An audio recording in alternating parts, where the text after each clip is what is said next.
I'm 1,000 pieces, still standing tall, a voice in the chaos. I've lived it all. I'm a wife, I'm a mother, a friend in the night, holding a broken, still holding the light. Shells in my pocket, dreams in my hands, building something they don't understand. The crafter of hope from shattered days, finding my strength in a million ways. They don't see the tears fall down in the shower. They don't know the pain behind the power. They only see me when I'm shining bright, not the battles I fight every night.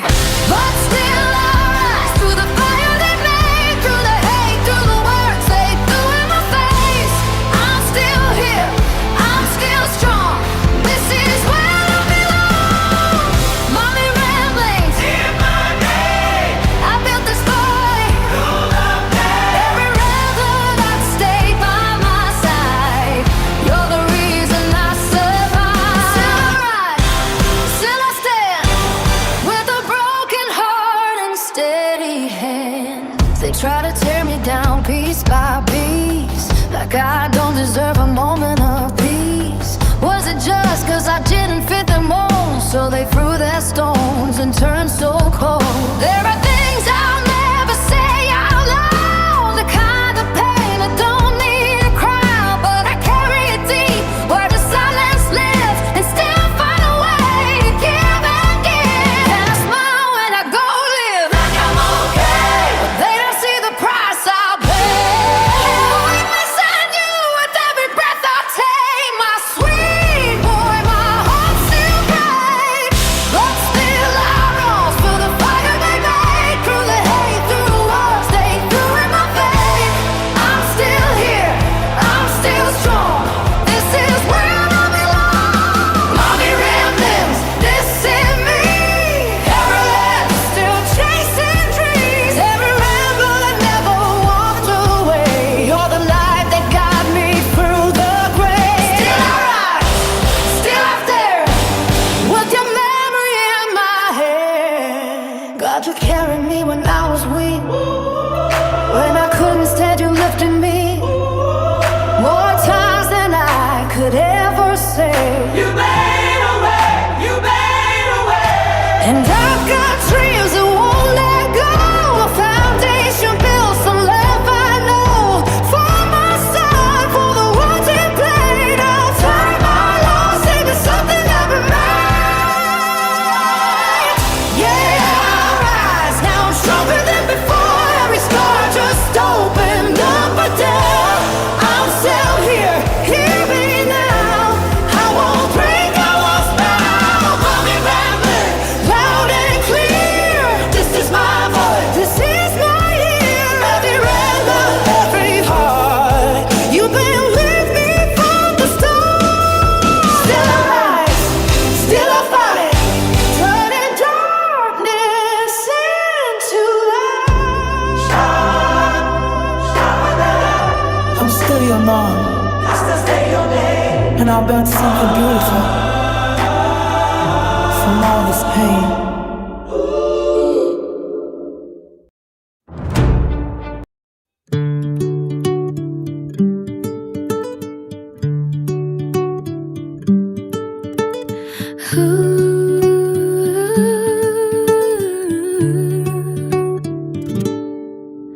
I never thought this journey would look like this, but I am grateful for the ones who stayed.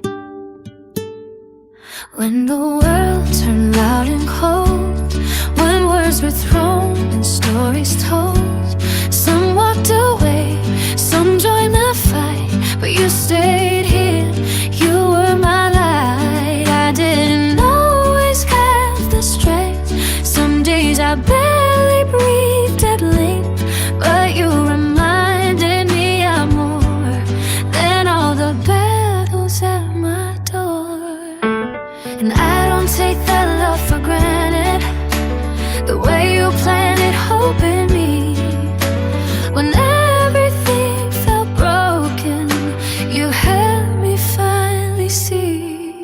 helped me finally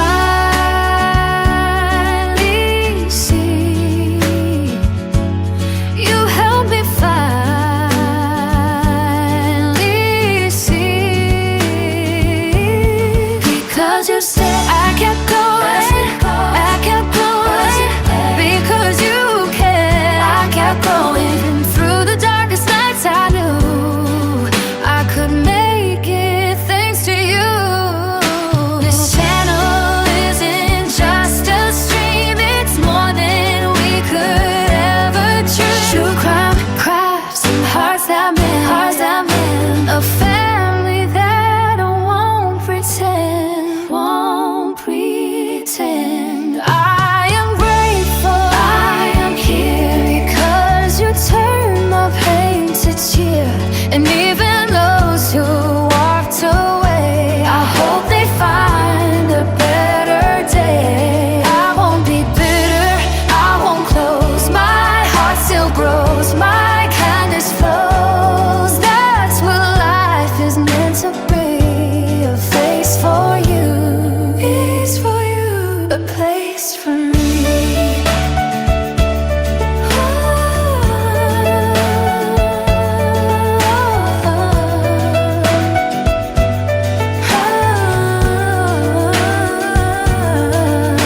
I lost so much I won't deny. Some days I still just wonder why.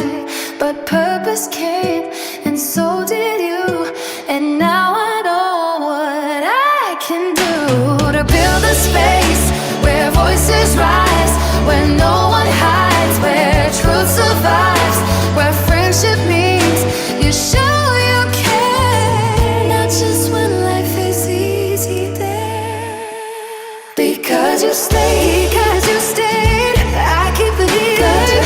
Because you cared, I keep achieving. Through every tear, through every flame, I still remember every name. This is more than just a stream, it's family, it's our dream. Grateful heart, always say thank you for staying. Because you stayed.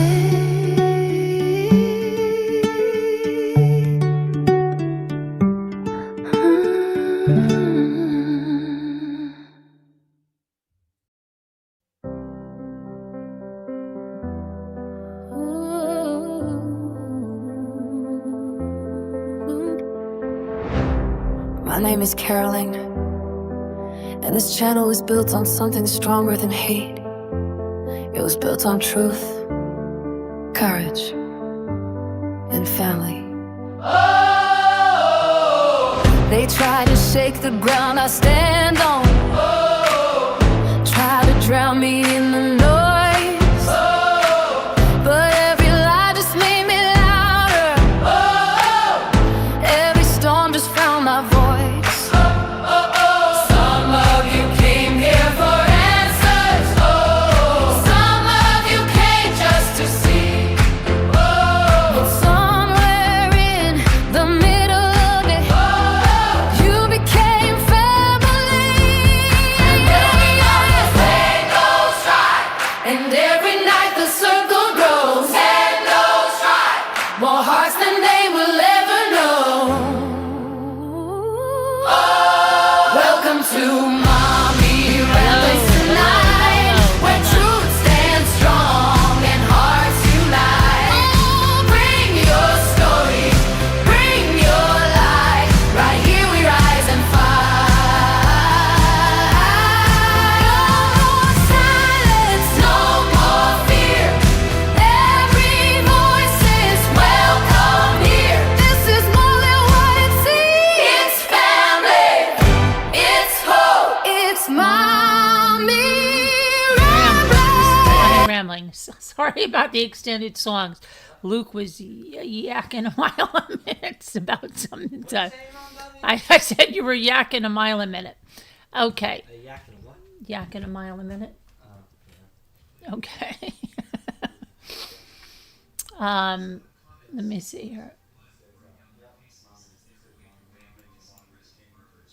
Okay, now Let me go. Oh, shite. Don't tell me I'm on the wrong stream. I better not be on the wrong stream. Better not. There's no way I'm on the wrong stream. Am I in the right stream or the wrong stream? Hi there, Justice Jane. Okay, I'm on the right stream. Let me just make sure you can hear me.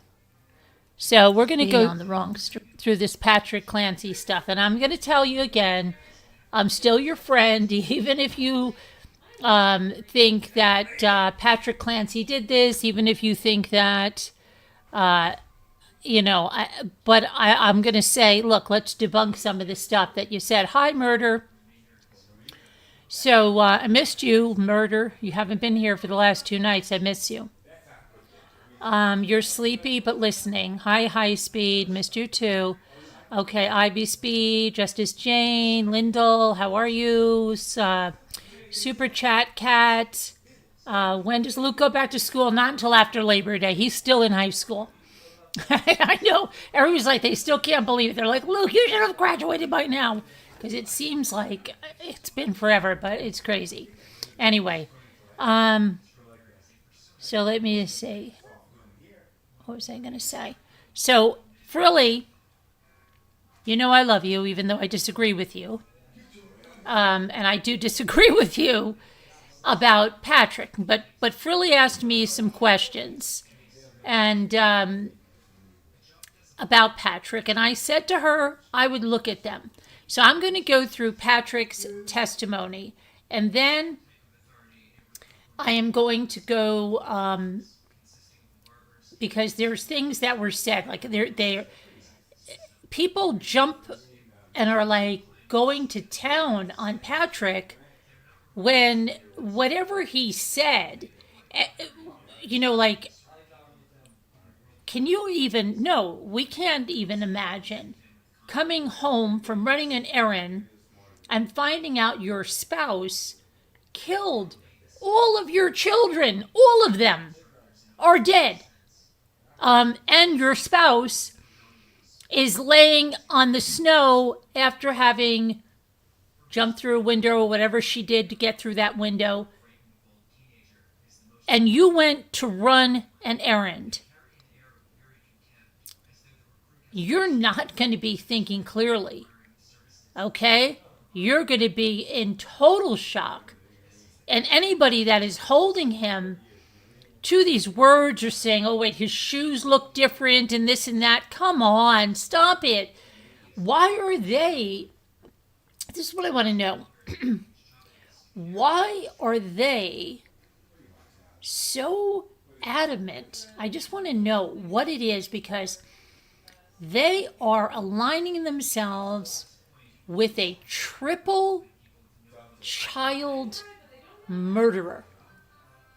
And don't give me the crap that it's because you're trying to bring, and I'm not saying this to you, Frilly, I'm saying this to everybody. Don't tell me that it's about, oh, we need better health care, better mental health care. Yeah, we do need better mental health care. But you know what? All of these people that are holding up their babies and saying, oh, I could have been Lindsay Clancy, or I know exactly what Lindsay Clancy was going through. You didn't kill your kids, so you're not Lindsay Clancy. And there are many women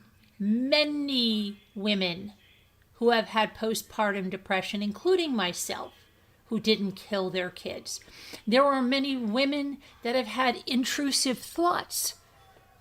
There are many women and men that have had intrusive thoughts and have not killed their children. Why does everybody believe that if you do not believe Lindsay Clancy had postpartum psychosis and did not know what she was doing? Just horrible.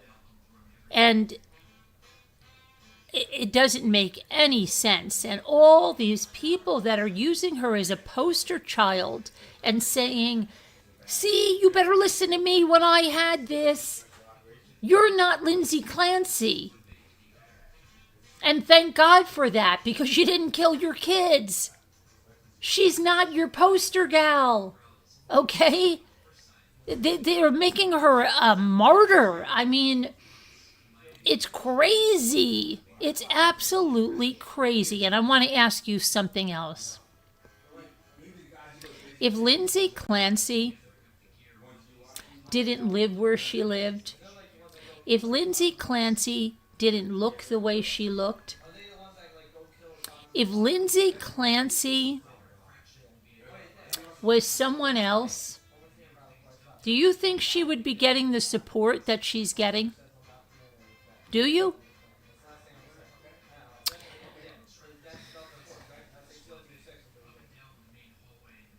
Fair question. It's a fair question. Do you think she would be getting the support that she's getting? Justice says for the children rally in remembrance of Cora Dawson and baby Callan. They will meet at Plymouth County Courthouse on Monday, August 24th, tomorrow. Please wear a white t-shirt.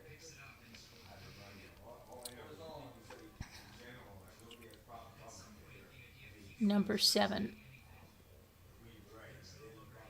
No, I don't, Carolyn. Good point.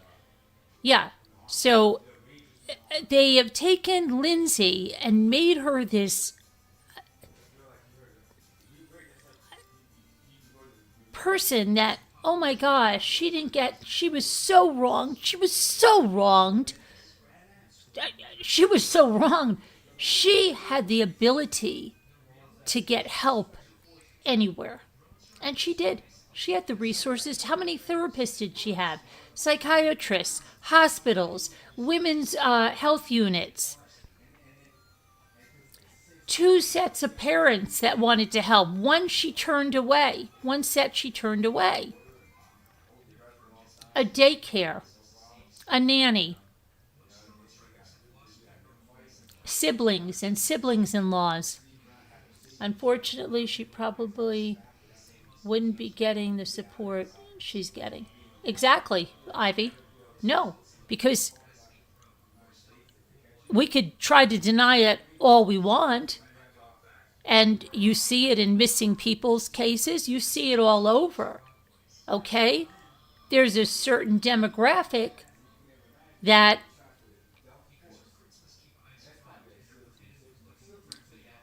gets more action, sees more action on their cases, right?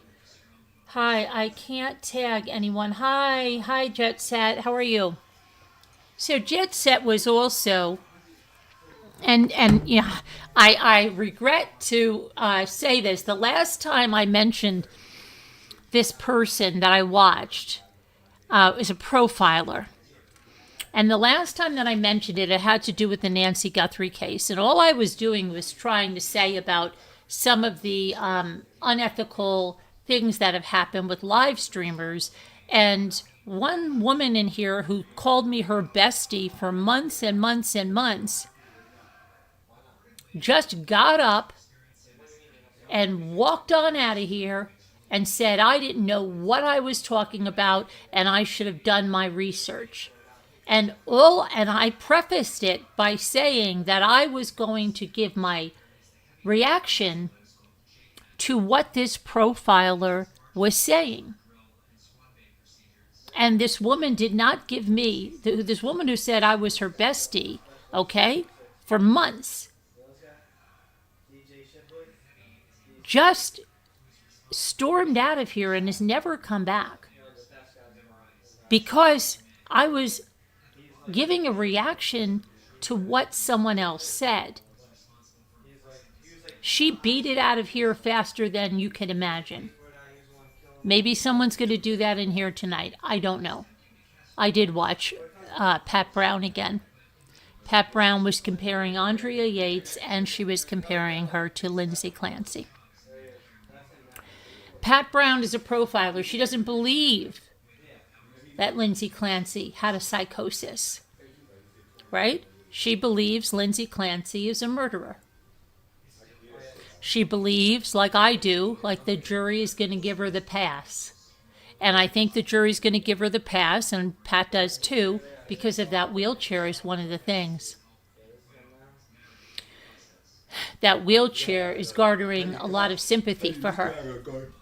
What? We're going to be special forces. Okay. Look at me. Ready, Luke? All right. We're gone. We'll be back. And you watched that too, Ivy? Okay. Bye, love So, you. bye, love you. Love you. I didn't watch the whole thing, Ivy, so I may get, I can tell you what I did watch, but I believe that's what she said, right? I believe she said both women, bye, I love you, did not have psychosis in her opinion. Is that correct? Hi, B-Lady. Hi, 61. Am I correct on that? Because I didn't hear as much about Andrea, but I believe she said she didn't think neither woman had psychosis or was insane. And I agree with that. And I agree that I think at this point right now, I'd have to say I had a little bit of a twinge that the jury might not say she's not criminally responsible when the prosecution was doing some things on Friday. But then it kind of took a turn, and I don't know where the hell it went. But now I'm going to tell you, I think that jury is either going to be hung or they're going to give her the pass. Okay?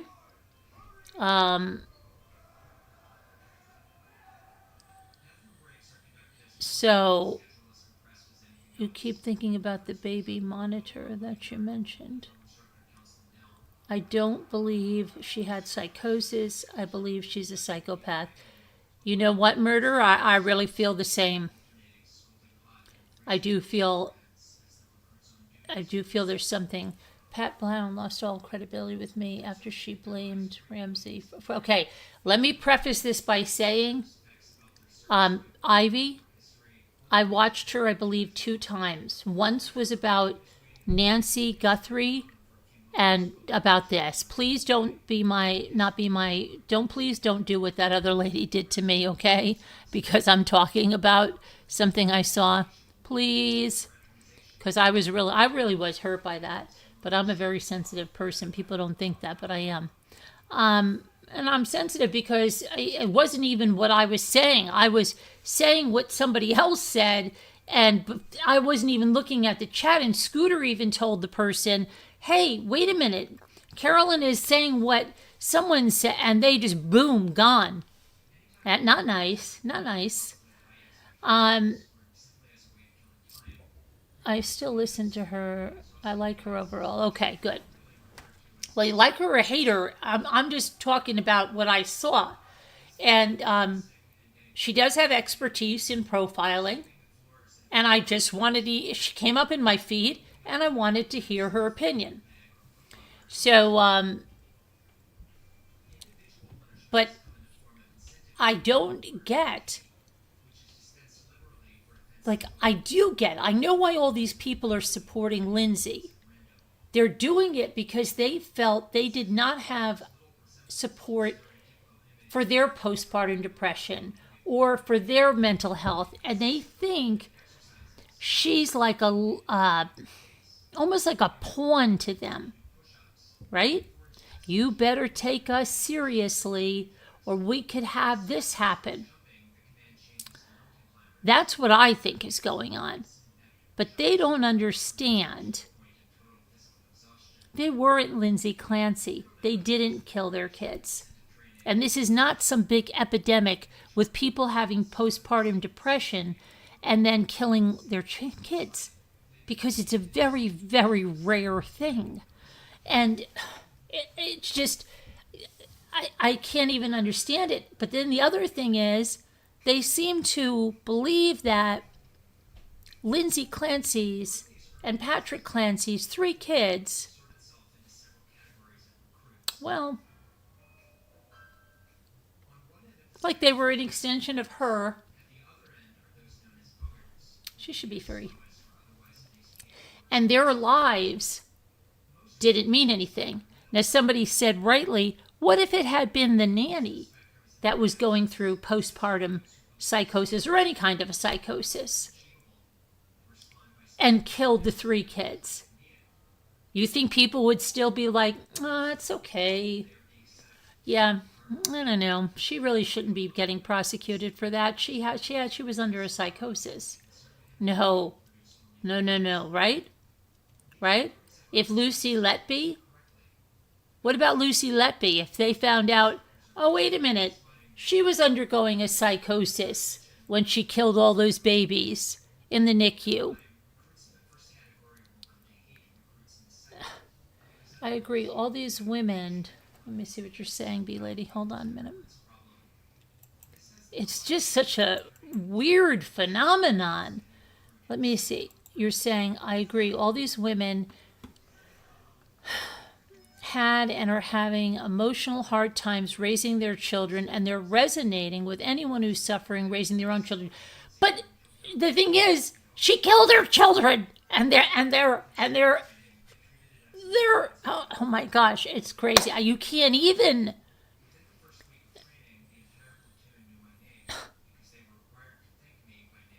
Hi, Chrissy. I was saying that says it's good to know when to stop arguing with people and simply let them be wrong. I have been hearing other people, especially when they differ from mine. Oh, you love hearing it. I always learn something. I'm glad you're like that, Ivy. Because even, like I said, even though I don't agree with Frilly, she's still my friend and I love her.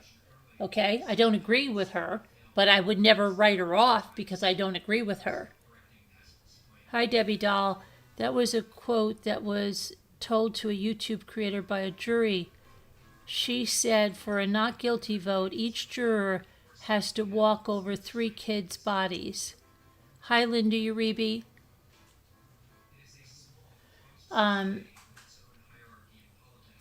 Yeah.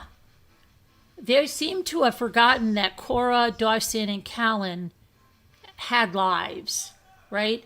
And like I said in one of my comments today, I was thinking about dropping Ethan off at college, right?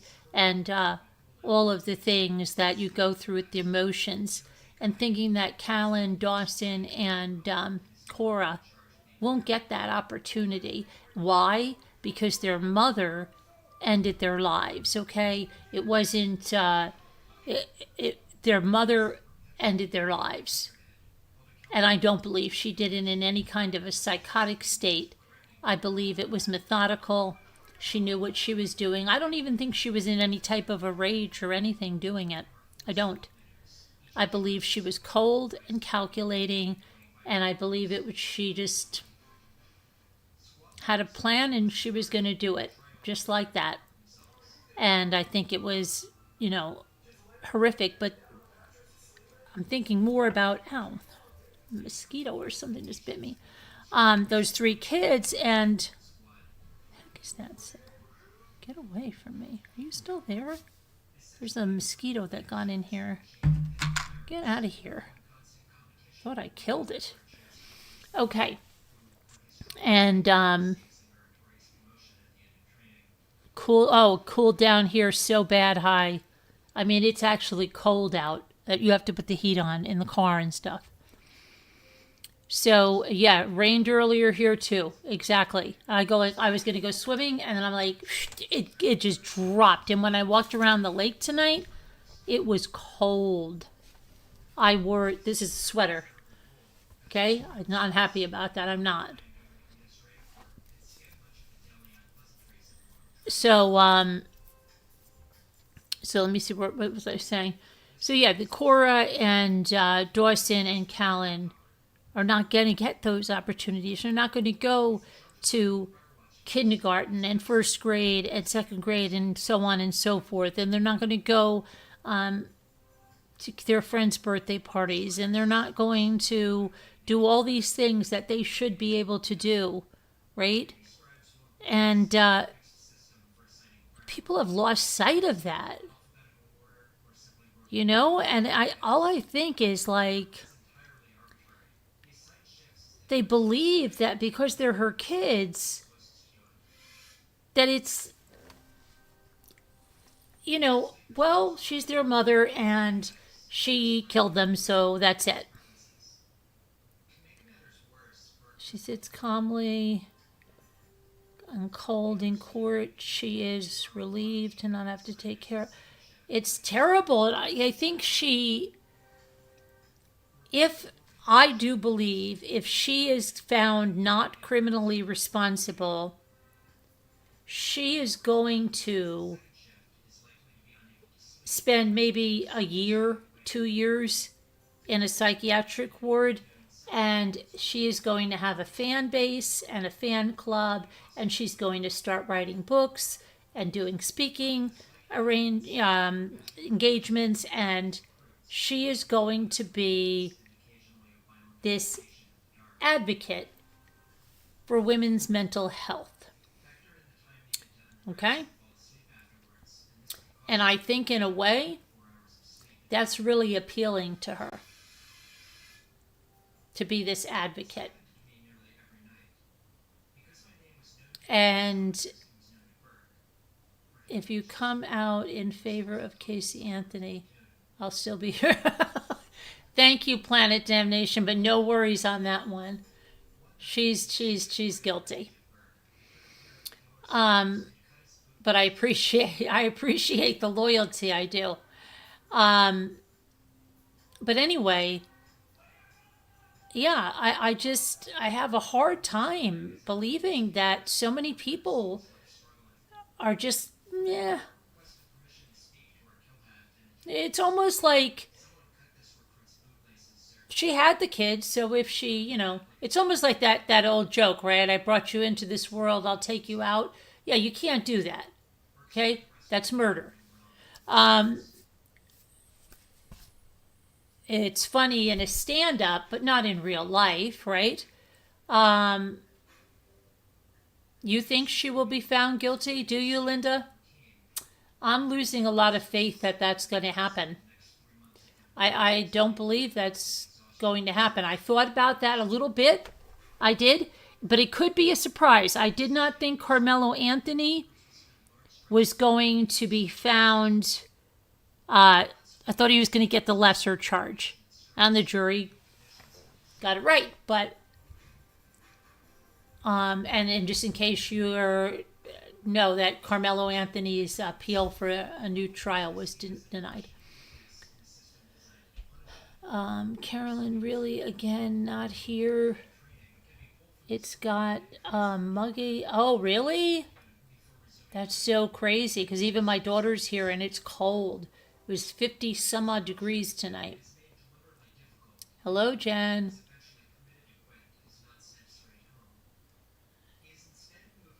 Oh.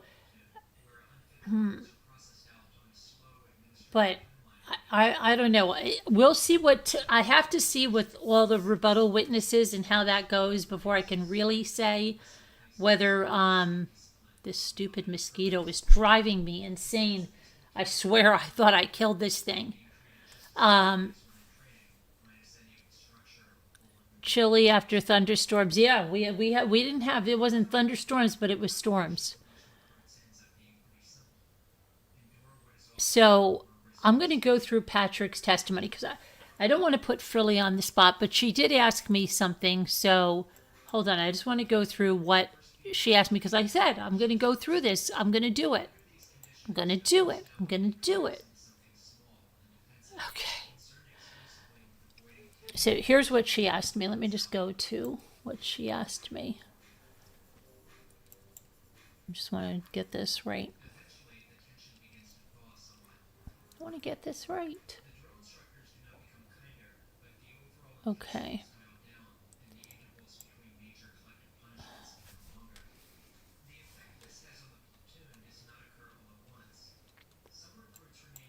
Live.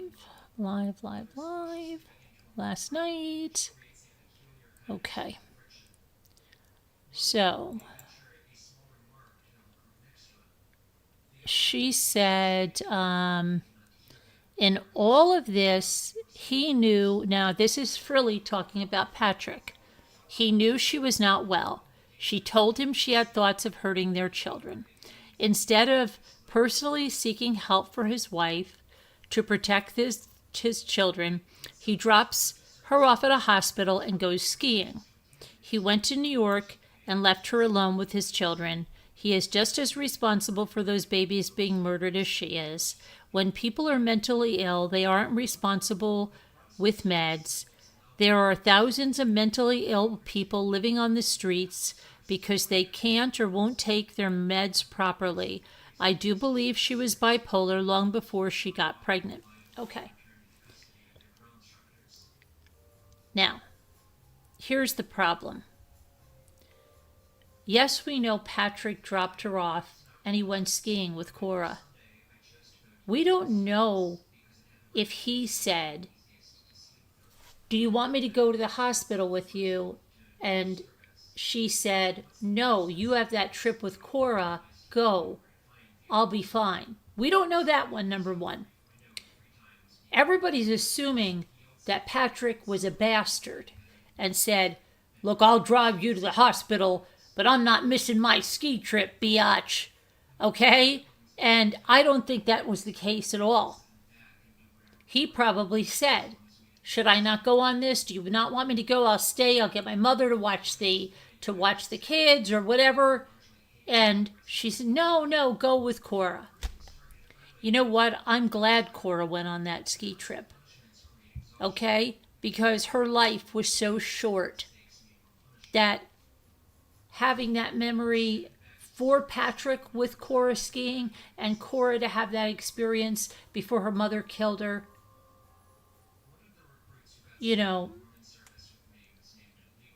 I'm glad she went on that ski trip. I don't think Patrick was a bastard for doing that. And we don't know how or why. So that's my first thing on that one. And then to say that he is just as responsible, no. He did not put those bands around his kids' necks. He didn't sit on top of his children and strangle the life out of them. No. No. You can't lay that on this man. You can't. It's so wrong. It's so wrong. Do you think he doesn't feel guilt about things? Even if he did everything, he would feel guilt. Okay? Any parent would. This is so wrong. This is so abusive. This is so horrible. Please. So then he is not just as responsible for their deaths. Then the third thing. When people are mentally ill, they're not responsible for medication. So what do we do then? Seriously. She's a nurse and you're saying she's not responsible with her medication? So then she should have been committed somewhere. She should have stayed in McLean Hospital. Are you saying he has to act like the home health care nurse and divvy her meds out and make sure she's taking them properly every day while doing everything he has to do? And she bears no responsibility for that? I don't believe that. And she should be committed. She should have stayed in that McLean Hospital if she couldn't handle that. She should stay there. Seriously. And then you do believe she was bipolar. Okay. So I said, if this is true, why are they not blaming her mother, her father, her sister, her friends, the nanny? I mean, where does it end? She had no responsibility. We should just commit everyone. Maybe going on that ski trip was planned for a long time. Maybe he wanted to give Cora some joy. Hold on, why can't I? And I'm glad they did, because Cora's life was viciously and horrifically ended weeks from when she went on that skiing trip with her father. And I said, we also never heard, maybe he said he wouldn't go. Maybe she told him to go. She never got on the stand. Nobody ever asked these questions. These are all assumptions. And to fuel a narrative that he was an out-of-touch, uncaring husband. And the trip to New York was for work. And I believe it was before she ever said she had thoughts of harming herself and the children. I believe it was in early November, maybe the end of October. I'd have to review his testimony. And when those mentally ill people push someone in front of a subway train or stab someone or kill someone, they're held criminally responsible. Tim Jones is mentally ill. Tim Jones was given the death penalty for the murders of his 5 children. There are many murderers with an intellectual deficit who are held criminally responsible for murder. There are many adolescents as young as the age of 10 whose brains haven't even developed fully, who are held criminally responsible for murders. Lindsay Clancy was not a child, and this is me talking, just so you know, and she was a medical professional. She knew about medications, and she knew she wasn't taking them. She didn't need a babysitter. If she did, she should have remained in McLean Hospital.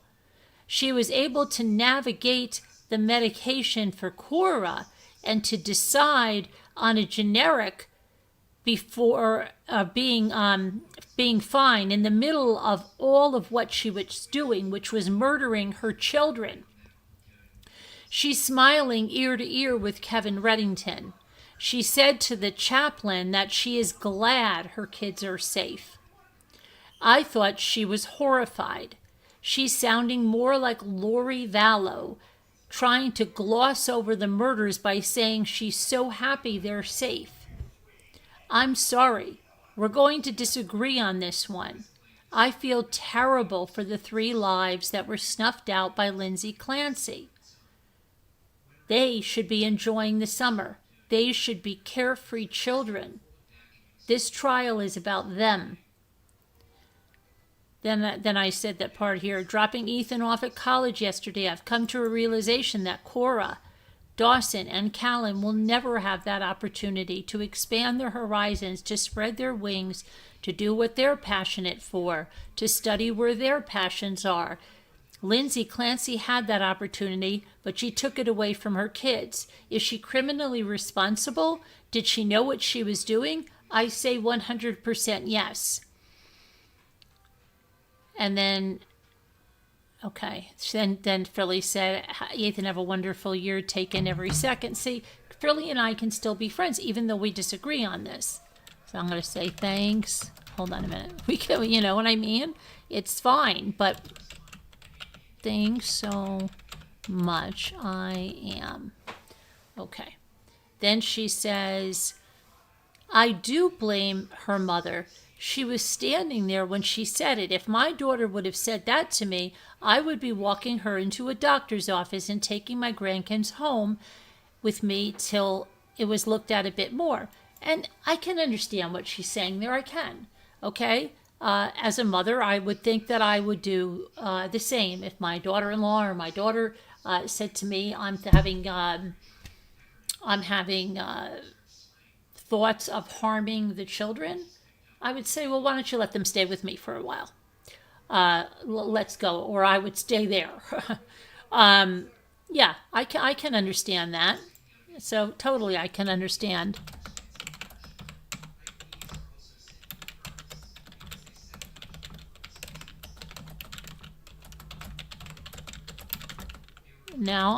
But we can't speak for what her mother was there the weekend she was watching Callan. I don't know. Okay, so let's, but there's something Philly said to me that I said I'm going to look it up. Okay. First responders said she couldn't speak when they arrived. How did she tell him she tried to kill herself and the kids are in the basement? Well, I did listen to that part of the testimony. I'll go over it too. He said she was in and out of consciousness. And when she was in an area of consciousness, that's when she said that she tried to take her own life and that the kids were in the basement. Okay, but he did say she was going in and out of consciousness. So I did look that part up. And then I know Philly said something to me about CPR, and I'm trying to find that. because I want to address that as well.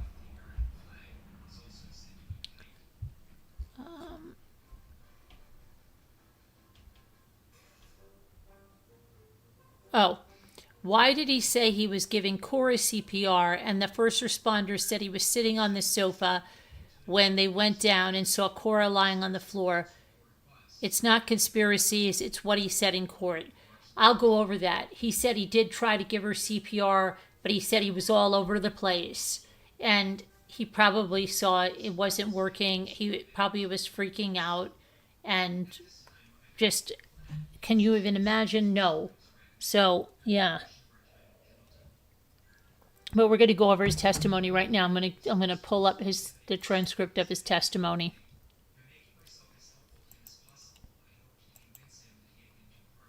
Okay, let me just get this right now. And we're going to go over his testimony. But I still love you, Philly.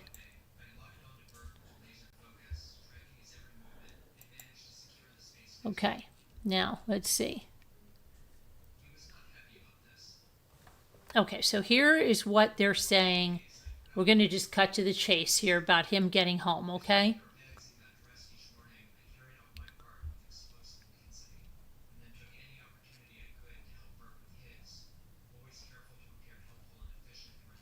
I'm going to get right to where he gets home.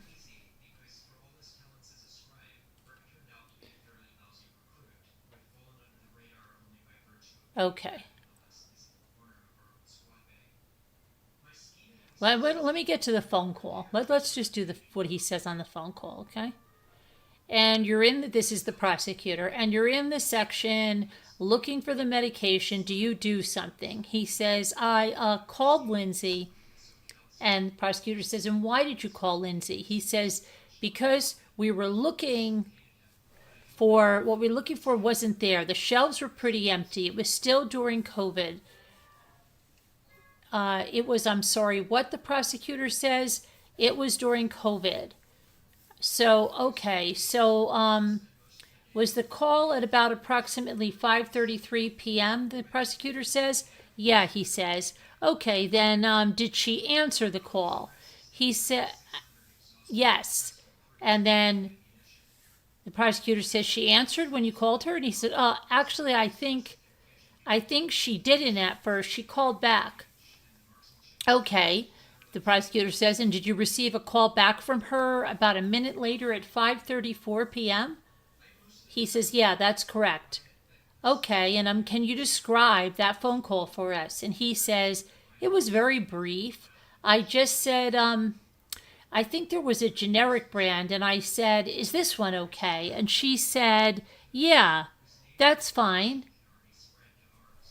And then the prosecutor says, and what was her demeanor on the call? He says, she was pretty quiet.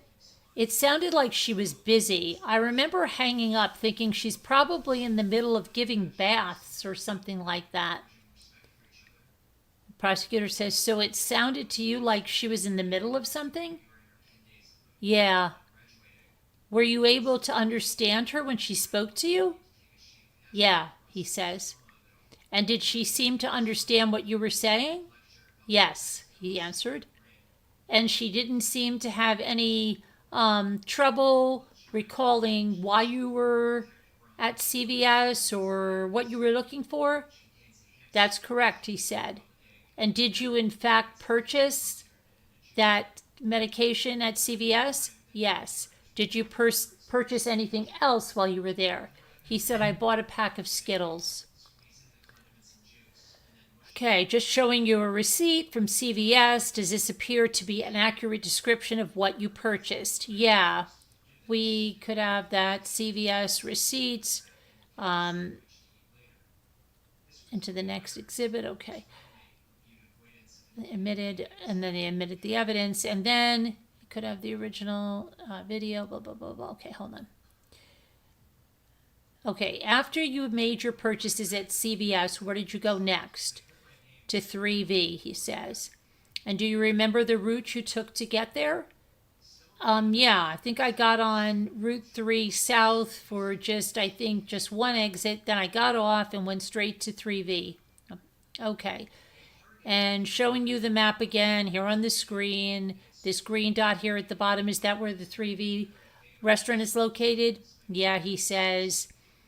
And then they want to submit the map into evidence. Okay, and when you got to 3V restaurant, did you go inside? Yes, he says.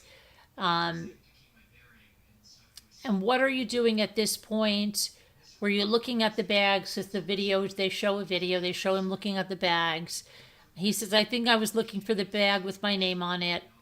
Do you recall what you're doing on the phone at the time? He goes, I don't know. It could be anything work-related. It could be anything. And the order that was listed under your name and phone number, correct? He says, I think Lindsay ordered it, right? But do you recall whose name it was under when you picked it up? He goes, I don't recall specifically, but it could have been mine. Let me show your receipt. Okay, and then she got a Mediterranean power bowl, and he got a scallop and pork belly risotto. Okay, and then she has him look at the name and yada, yada, yada, right? Okay, so after picking up your order at 3V, where did you go next? He says home, and do you recall the route you took home? He said probably the same route. One exit on the highway, and then I went home. Okay, and do you recall approximately how long it took you to get home? He said, I would guess 10 to 12 minutes. And then when you arrived home, where did you park? He said, in the driveway. What type of car do you drive? He said, a Chevy Silverado. And was that a white pickup truck? Yeah, he said. What kind of car did Lindsay drive? He said she had a Kia SUV. And once you parked there, were both vehicles now on the driveway? Yeah. Okay, I'm going to show you a series of photographs of the exterior of your home. If you could look through them and tell me if they accurately reflect just how your home looked on January 24th. He said, yes, these are accurate. They admitted the photos, okay. Is this the front door of your house or the main door? Yes. And then they asked him, he went into the secondary entrance of the house. And for the record, that's to the left of the garage. Yeah. Can you tell us what portion of the house that is? It's the left of the front door. So then it says, let me get to here. So once he gets in there, they go over the house.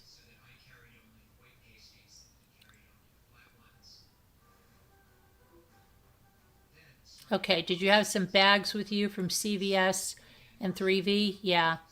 Where did you place them? He said on the kitchen island. And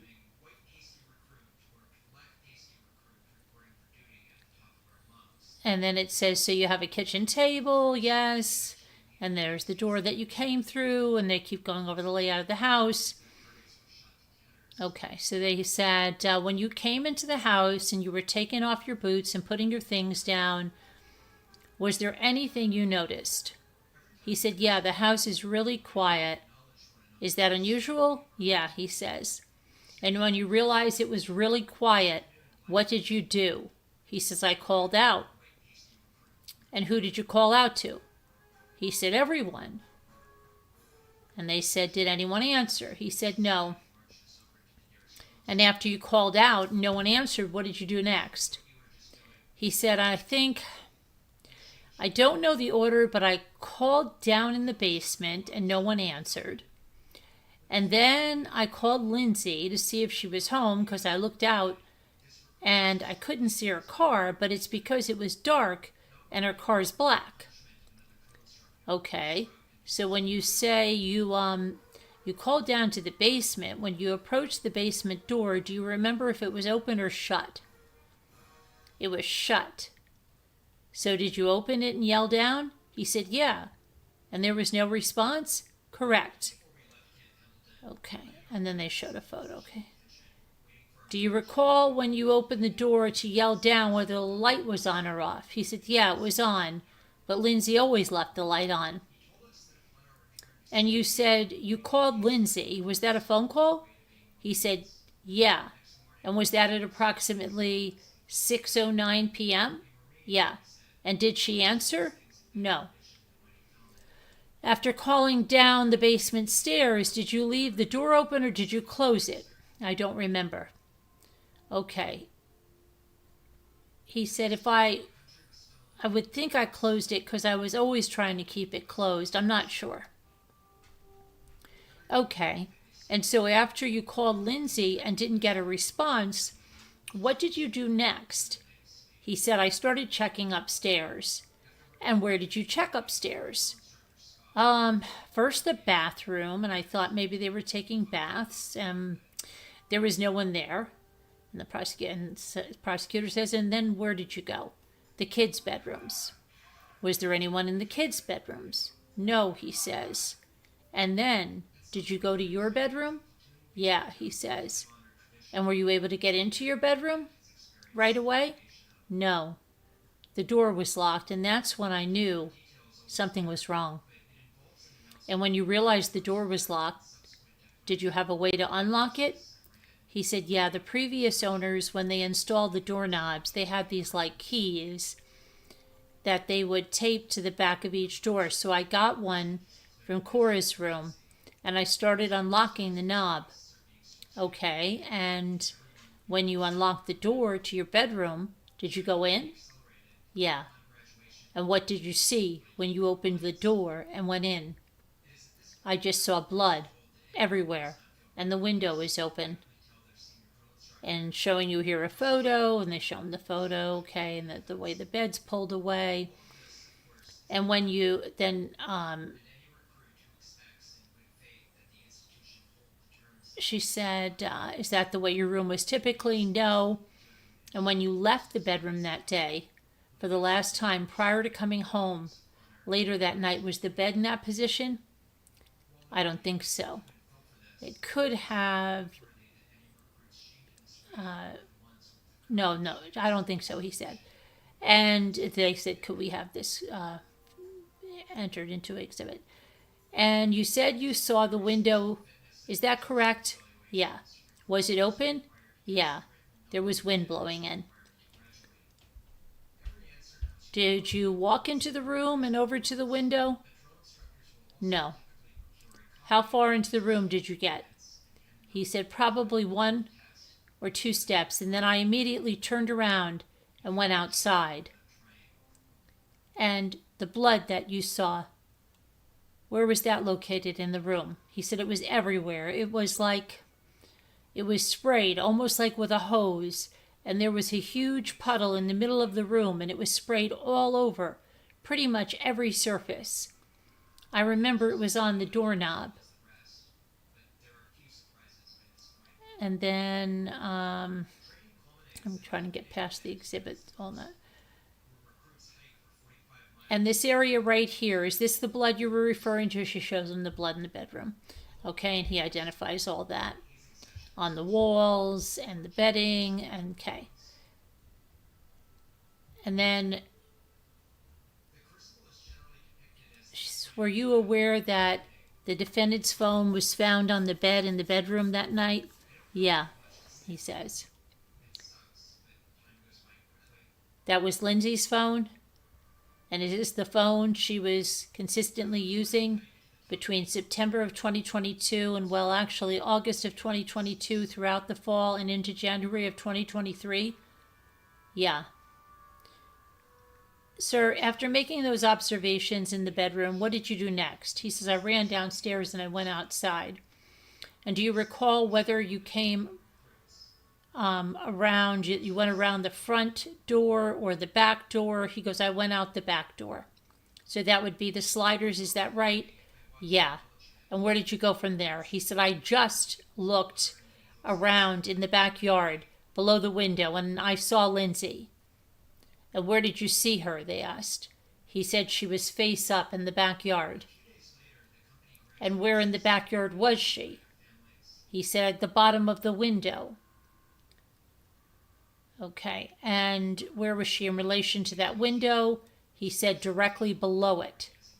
So down here by the window well? Yeah, he says. Okay. And the screen for the window is up, correct? At any point in time, that night or afterwards, did you notice that the screen was cut or broken in any way? He says, I didn't notice that, no. And when you said, when you saw Lindsay on the ground there under the window, which direction was her body facing? He said her head was closer to the house. Her feet were away from the house. Okay, and did you go to her? Yeah. And do you observe any injuries? Yes. And what do you see? He said she had deep cuts on her wrists, and she had a red line across her neck. I wasn't sure what it was at first, but she cut her neck. And do you recall that these wounds weren't actively bleeding at the time? He goes, I later learned that I said that on the 911 call. Yeah, and that's when you observe these wounds. Is it correct that the 911 operator asked you or instructed you to apply pressure if needed? I don't recall the whole call, but I believe that's probably true, he said. Okay, and you didn't at the time feel the need to apply pressure to any of those wounds? Correct. Did you say anything to Lindsay when you found her in that state? Yeah. I said, what happened? And what was her response? She said, I tried to kill myself. Did you ask her anything else? I said, where are the kids? And what was her response? She said they're in the basement. And at the time, she didn't tell you that they needed help or they were in danger or they were injured. Correct, he said. And so you mentioned that you were talking to someone on 911. At what point did you call 911?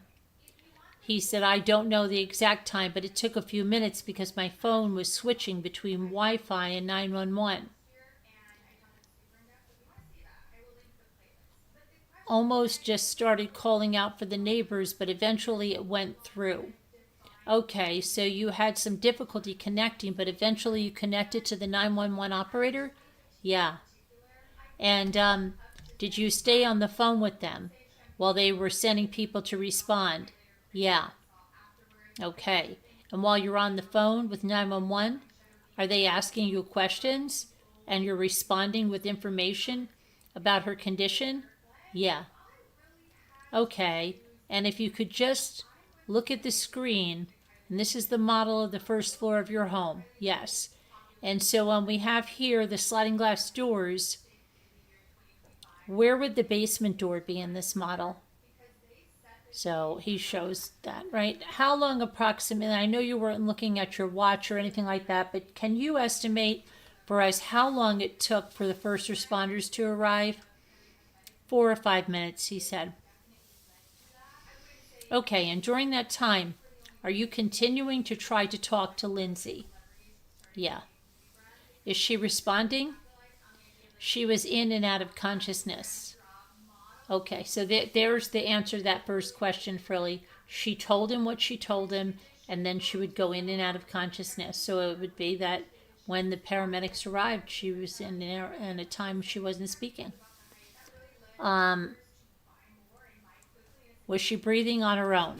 I believe so, he said. And you're communicating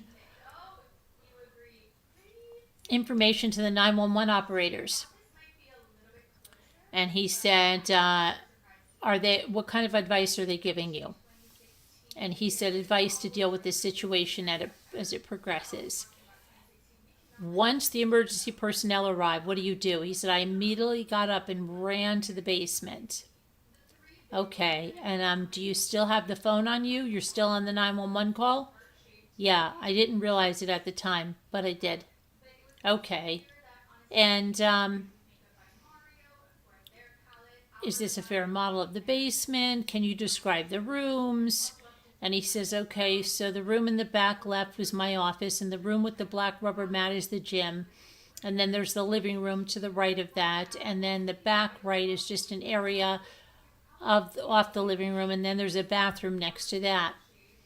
So when you come down those stairs that night, which direction do you go? He goes, immediately I went left. And when you went left, what did you see? He said, I saw Cora. And how did she look? He says she has a band around her neck. And was that an exercise band? Yeah.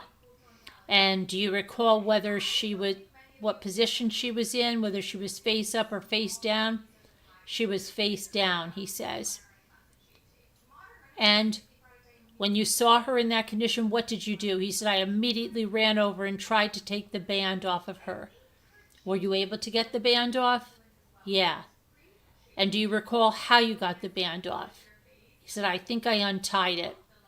And when you say you untied it, was it in a knot that you had to, put everything down and unknot it, or how was it tied? I'm not really sure I remember, he said. Do you recall describing it previously as when you initially tie your shoes, but you don't do the bow? Yeah, that sounds right. And was she responsive? No. And what did you see or do next? He says, I saw Callan. And where was he? He was next to her. And how did he appear? He had a band around his neck. And did you remove that as well? Yeah. And do you recall what position he was in? Same as Cora. And looking at the model here, if you could just tell us where was Cora, the left of the couch. So that would be this area right here. And they go over that again. After you removed the band from Callan's neck, what did you do next? I tried to find Dawson. And where did you go? I looked in the bathroom and I looked on the other side of the couch, and then I went to the other side of the basement and he was in my office. And when you saw Dawson, what condition was he in? And this is how I know, Dawson was killed first, and there was something different about Dawson, because he says, I knew he was gone. And did he also have a band around his neck? Yeah. And did you remove that band? Yeah. And looking at the office here, was he located in this area just to the left of the door? Yeah. Just in this area, right inside the door? Yeah. Okay. Now, after finding Dawson and taking off the band, what happened next? He said, I think I was back and forth. I think I went to try to help Cora. Okay, did you try to help give her CPR? Yeah. At some point in time, did the first responders make their way down to the basement? Yeah. And do they take over the care of the children? Yeah. Where do they go? They sent me upstairs. Now, he doesn't say he was still doing CPR on Cora when he came in. He didn't say that. He says, I was back and forth, probably like a crazy person, right? I think I went to try to help Cora. Did you try to give her CPR? Yeah. He doesn't say for how long. He doesn't go into that. So I think I debunked that one as well. Then let me go over here. And do they take over care? Yeah, they sent me upstairs. Okay, at this point, I'd like to submit the 911 call, which they did not allow to be played to the public. And Cora, Dawson, and Callan are removed from the home and taken to a hospital? Yeah. Was that Beth Israel, Deacon in Plymouth? Yeah. Did you go to that location? Yeah. And at the hospital, were you able to see your children? Yeah. And was Callan then transported to Children's Hospital? Yeah. Did anyone tell you not to leave your kids alone with Lindsay? No. In January of 2023, did Lindsay ever tell you that she wanted to harm your children? No. Did she ever tell you that she was going to kill your children? No. Did you receive, a few days after this happened, did you receive a phone call from the defendant when she was at Brigham Women's Hospital? He said, I think it was like a week or so after, yeah. And what did the defendant say at the time about what happened with the children? She didn't talk about our kids. She talked about what she went through. And what did she say about what she went through? She said she heard a man's voice telling her that if she didn't do this now, she would lose her chance or something like that. And did she also tell you that she had a moment of psychosis? I don't recall. Did she mention the children at all during that call? I don't think so. I mean, not directly. Has she ever mentioned psychosis to you before? No, I don't know what psychosis is, he says. No, I don't know what psychosis was until after this happened. Did she ever tell you she was hearing a man's voice before? No. And then she had no further questions. And then, ouch. Then Kevin Reddington got up there. But before I go anywhere near that, hold on a second. I just want to see what's going on here. So, those poor babies, can you imagine the torment she put them through? Crazy people want her free. Okay. Such beautiful, loving kids. I can't imagine. She was in and out of consciousness the same way she was in and out of psychosis. Okay. So, doubt she fed them when she was going to kill them. Maybe kids eat baby food, don't have any kids. I think she had fed the kids. Okay, so let me get to the point. I want you to hear something that Patrick said about his kids, okay?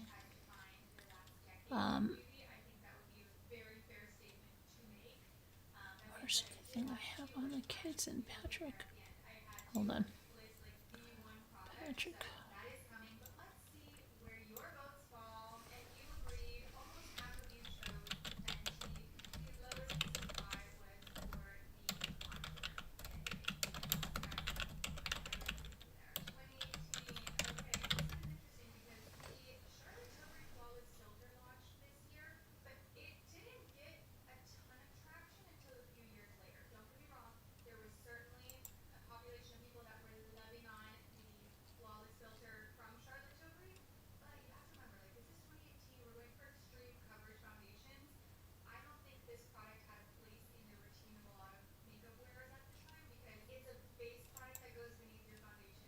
Hold on, I'm trying to find this.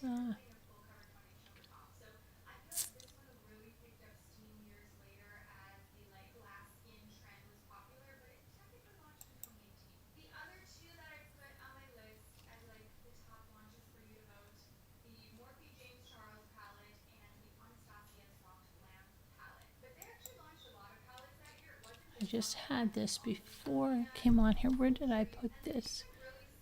Hang on. There's something I want to definitely for you to hear. I think it might be here. Let me see.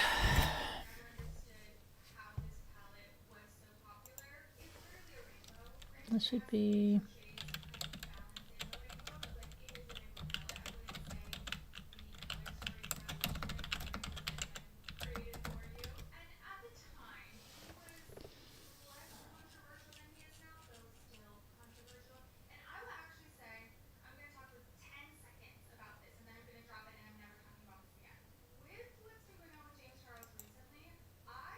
Okay, I think this might be it. Let me see.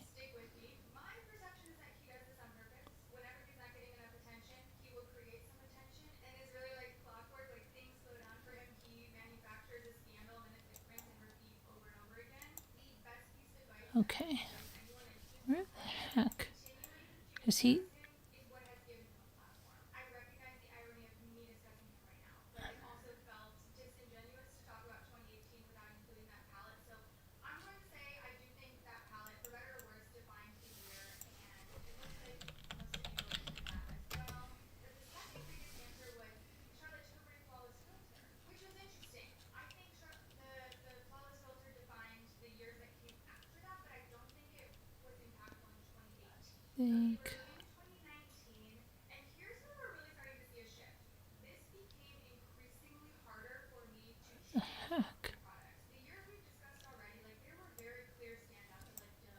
has to be.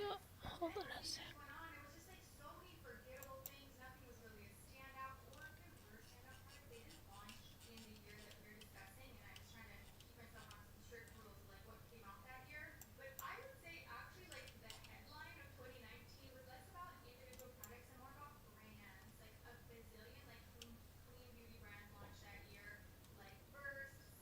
I had this already.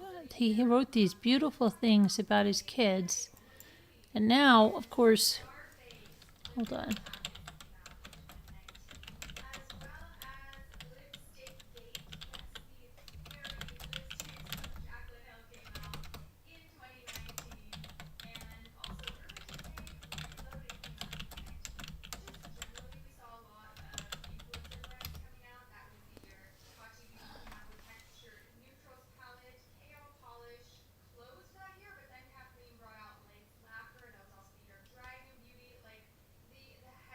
I keep just.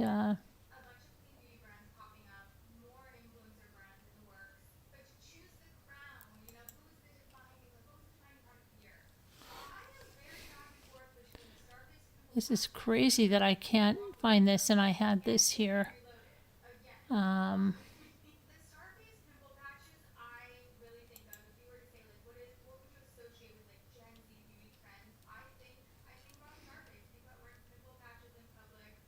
This is so crazy. Where did it go? He was writing about Cora and how she took care of her baby dolls, and she had made perfect swaddles for them, and she would even want a babysitter or something to watch them when she went out, and that she loved being described as the perfect little mommy. And he said, my firstborn. What the heck? I just happened to. I had all of that ready to go, and then he said that Callan could always make any day better, and then he even said that he thinks that Callan held on a little longer just to help him with that, and how even though he didn't say brain dead, but he said just to feel his warmth, and he kind of helped me through this a little bit. It was really very touching, everything he said about his kids, and I wanted to read it to you because people are just being so nasty to him, and it's just so crazy. I'm going to try one other thing to see if I can find it.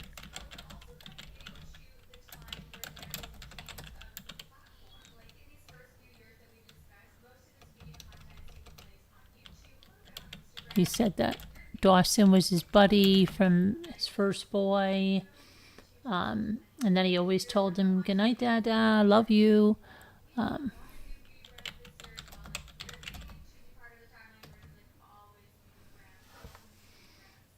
Let's see if this is done. See if this is.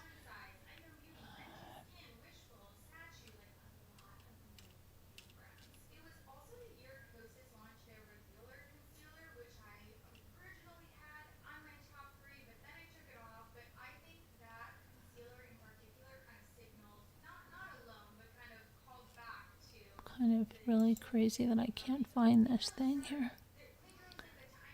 And I had this. Just let me just look one other place here.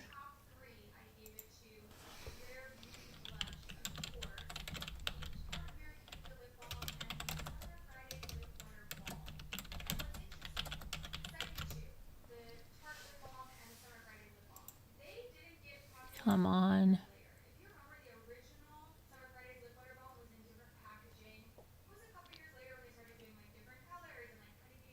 I think I might have found it. Hold on, might have found it. Yes, I found it. Okay. So this is what he wrote about Cora. Cora had an infectious laugh and was stunningly beautiful. She was the cautious one, but it was really because she was so caring. She used to say she wanted to be a doctor and a mama when she grew up, and she would practice by giving Callan checkups.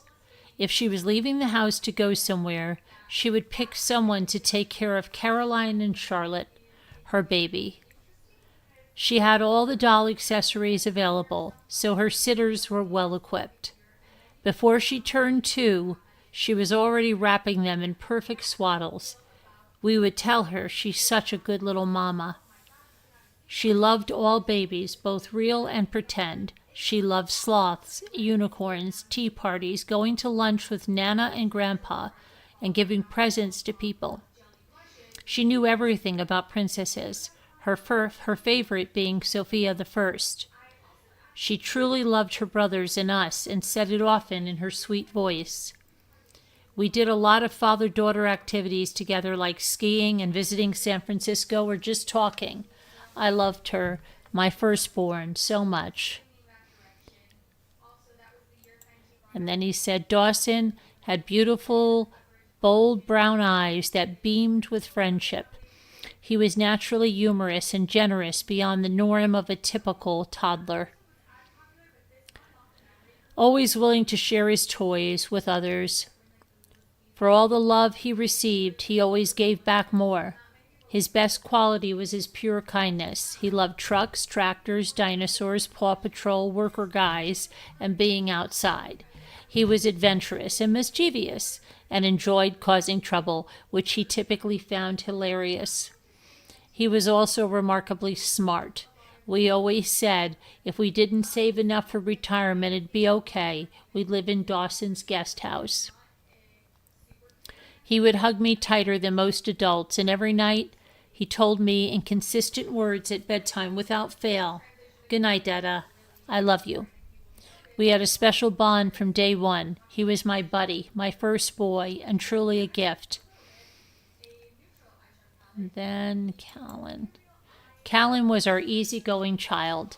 I always said it was because he was the third child. He had to adapt, and he did easily. He was born with hardly any fuss and was by far our best sleeper. He was just an incredibly happy and vibrant baby, constantly smiling. Our nickname for him was Happy Callan. He was sitting on his own, and you could tell he was enjoying his growing independence as he would grab any object within reach. Sometimes he joined my Microsoft calls in the background, playing in the jumpy. I would keep my camera on, too proud to leave it off. He started saying "Dada" whenever I walked in. The last moment we had together was our routine. I would come up from the office at the end of the day and swing him between my legs while he laughed and smiled. If I was ever having a bad day, Callan always knew how to heal me. Perhaps that's why he held on a little longer, to spare me whatever pain he could. As excruciating as it is, I was fortunate and grateful to feel his warmth until his very last moment. Faith is my only hope of believing he felt mine. That's what he wrote about his kids. So,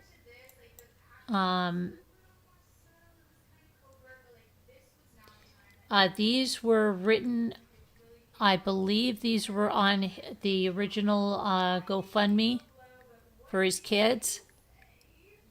I believe that's where they're from. Let me see here.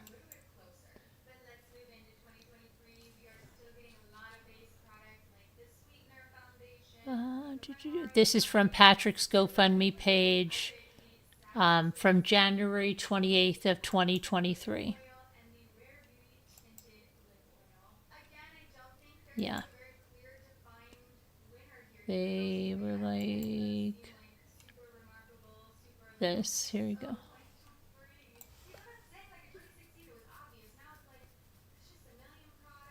That was Callan's.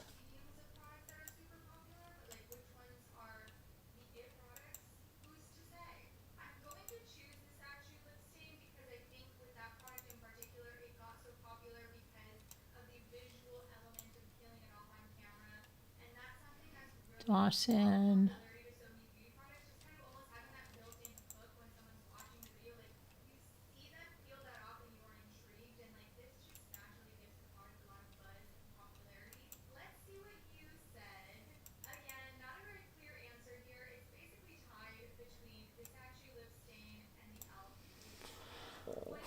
And Cora, which I didn't put. Why did it go over? There we go. That's what he wrote and said. And I read, I mean. Trying to get back to where you are here. Okay. Heartbreaking, yeah. Hello, Tammy. If a mother would come to me and ask me for help with her kids, I would gladly help out. Let's see.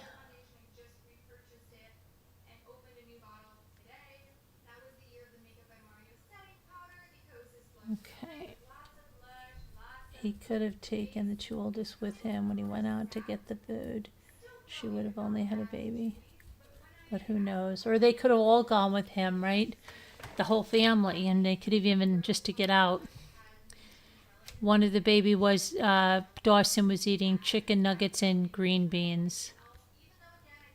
So, yeah, so there, so, okay, so I hope that, hi Vanessa, I hope that debunked, okay, that, because they were saying that, oh wait, the paramedic said she wasn't speaking. Well, she was in and out of consciousness.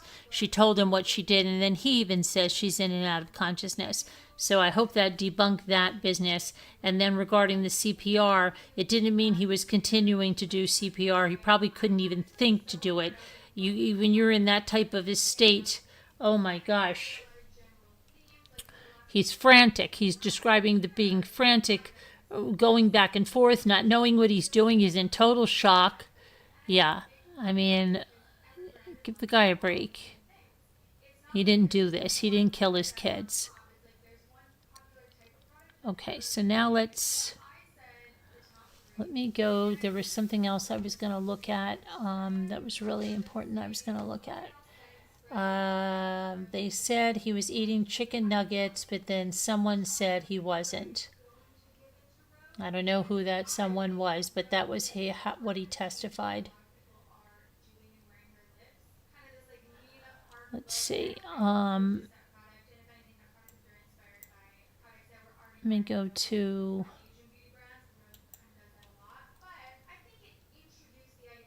There was something I was going to go to look... Oh, I know what it is. Okay, I got it. Sorry, I remember now. Okay.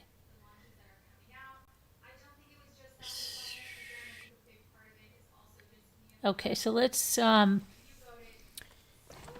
Here we go. This is something, right, about the... Lindsay Clancy is not a typical murder suspect. Right, so it says people are, okay, so there's like, they're talking about what the heck is this, how the trial of Lindsay Clancy has become a proxy for how people view society's ills. And should she be treated like an ordinary killer? Some say she was failed by a system that doesn't take postpartum mental illness seriously enough. It should not take a tragedy for people to pay attention to mental health, says Renee Kimball, the organizer of the courthouse demonstration. Other people are horrified by arguments like that, saying they ignore the facts of this incomprehensible crime. I don't look at her and feel sorry for her, said former Fox News host Megyn Kelly. 3 kids are dead. Whatever the jury decides, for many people, this case has become a proxy for all manner of perceived societal ills. One perspective remains straightforward. Clancy killed her children and must pay the price. That is the view of the prosecution. They have charged her with first-degree murder, a crime with a mandatory life sentence, as well as several pundits. A headline on one conservative site put it this way: Lindsay Clancy defenders are just as sick as she is. But others see her case as evidence of a nation that neglects new mothers and fails to properly care for maternal mental health. Clancy was a labor and delivery nurse who had been experiencing debilitating insomnia and other symptoms, and she visited the emergency room twice. She went to a day program called Suicide Hotline twice, checked into a residential program, which discharged her, not truly. She asked to be discharged. I really need help, she messaged her psychiatric nurse practitioner. She reported intrusive thoughts. She received therapy over Zoom and got 30 prescriptions for 13 medications, but nobody ever diagnosed her with postpartum psychosis, an emergency that would have warranted hospitalization. And for that reason, many view the children's deaths as a product not of individual depravity, but of a broken medical system. Hundreds of women posted on social media about their own postpartum struggles, and they expressed empathy for Lindsay Clancy. Allie Beth Stuckley told her viewers that she had a split reaction when she heard about the case. She felt immediate disgust and anger, but she also had a recognition of how dark and how out of control for some women postpartum can be.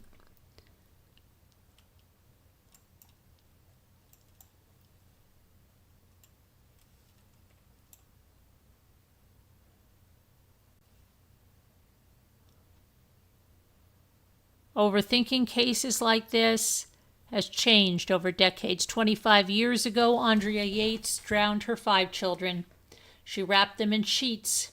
She said she was suffering from psychosis. She wanted to be executed, though, because she believed that the devil lived within her. The jury found her guilty, but she got a new trial, and she was found not guilty by reason of insanity.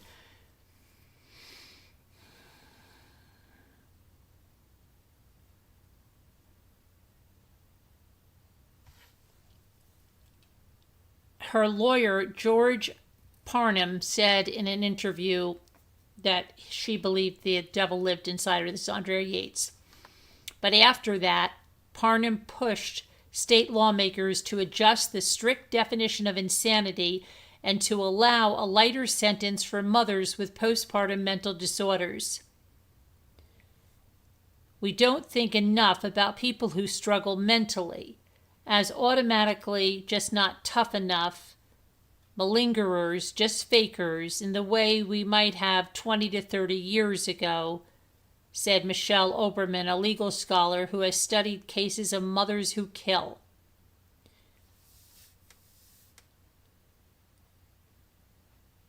Still, the question of whether mental illness diminishes culpability remains in dispute, and many states in recent decades have made it harder to use the insanity defense. The tide began to turn when a jury acquitted John Hinckley Jr.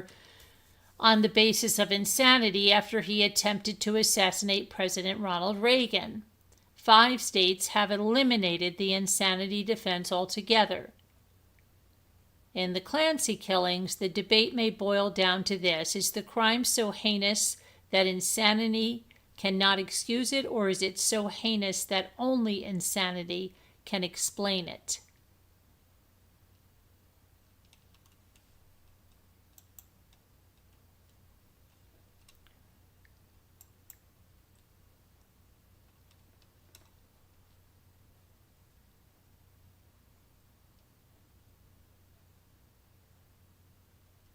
See here.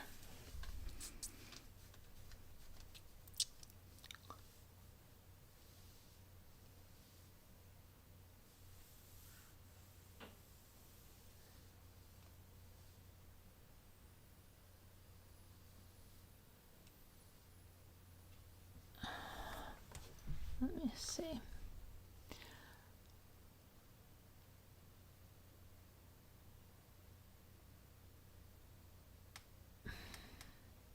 I'm trying to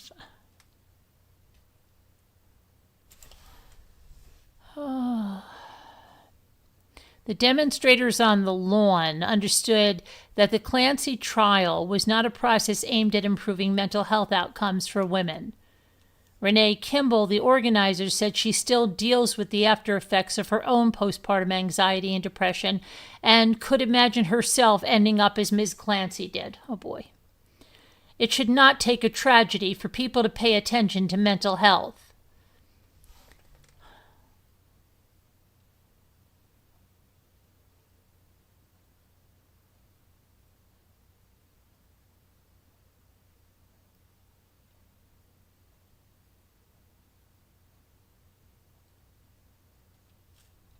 Okay, let me just get to this.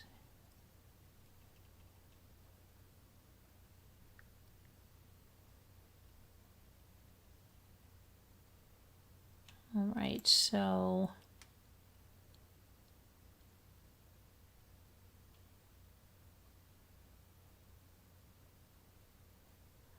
now I just want to tell you something.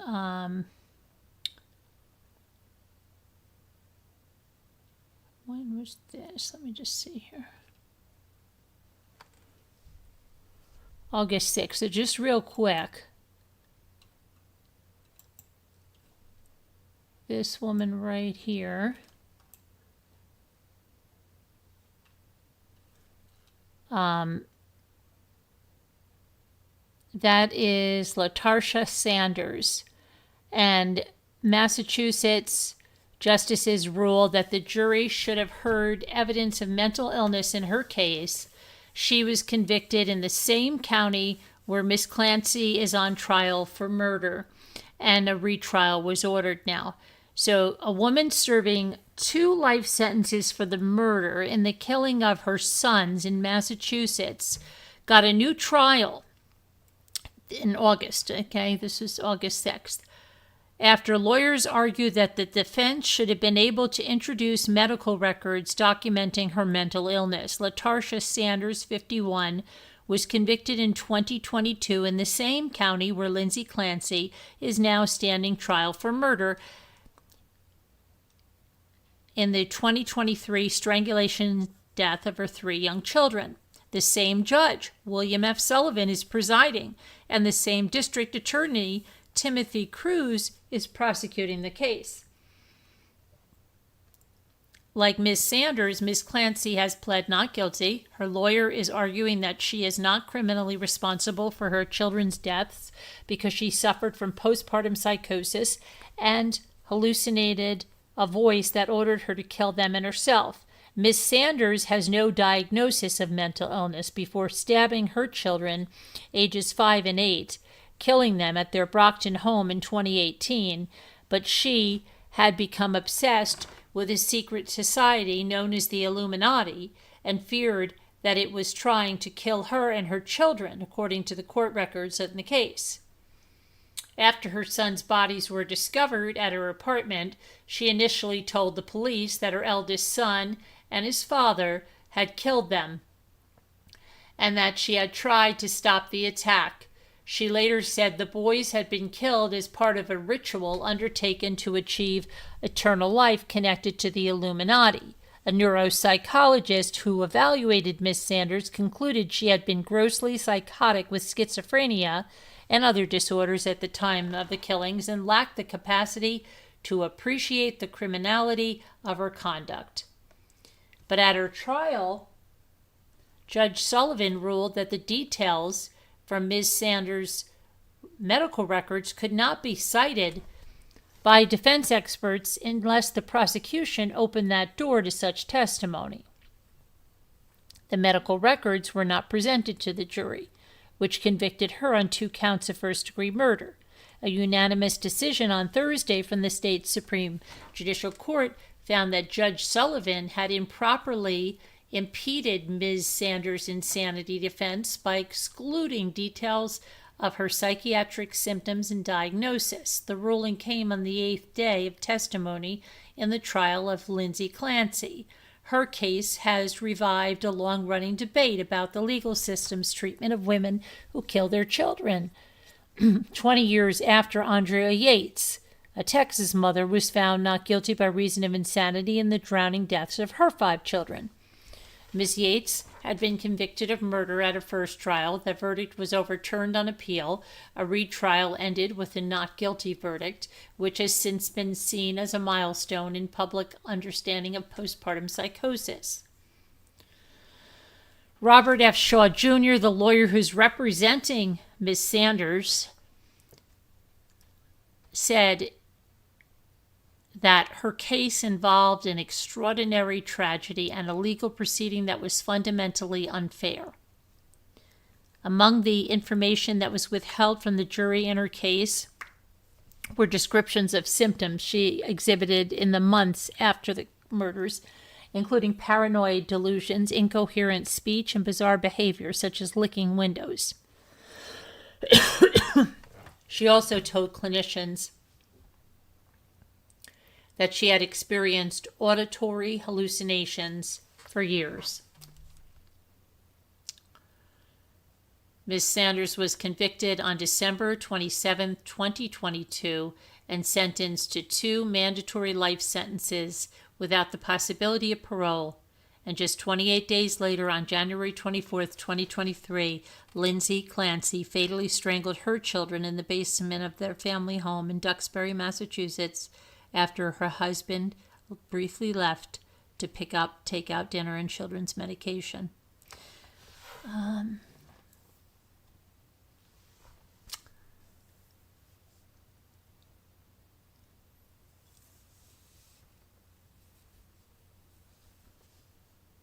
Okay, so what do you think is going to happen there? I don't know, but I'm going to tell you something about, okay, remember the case, and it happened recently, and it was in Massachusetts. The children were killed and the mother escaped to like Vermont on the run. Whatever happened with that case? I wonder. And the other case that we covered with the young girl in Washington, remember, she was adopted and then she left her 2 kids home alone. And one of them died and one of them was almost near death. Remember that? Okay. Let me get back to the chat.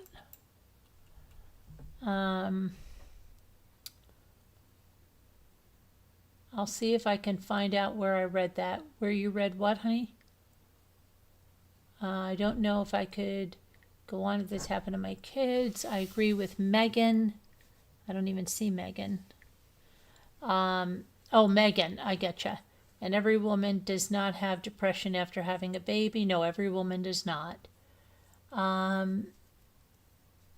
The whole U.S. is suffering some sort of mental health and on meds or some kind of other drugs or drinking. They've closed mental asylums, and this is what you get. It's done more harm than good, says Murder. Yeah, there's a lot of debating, right, on different sides on this, and it's interesting, and so how's it going to go with this woman, you know? But just let's see. Tomorrow's, you know, we'll see how far they get with the rebuttal witnesses. When are we going to have closing arguments? It's like enough already. You just want to see what's going to happen, right? It's let me see here.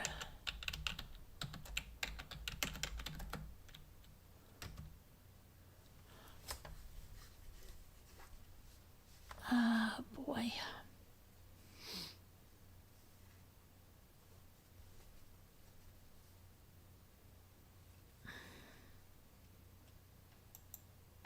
Let's see. Somebody said, what's the deal with people defending Lindsay Clancy?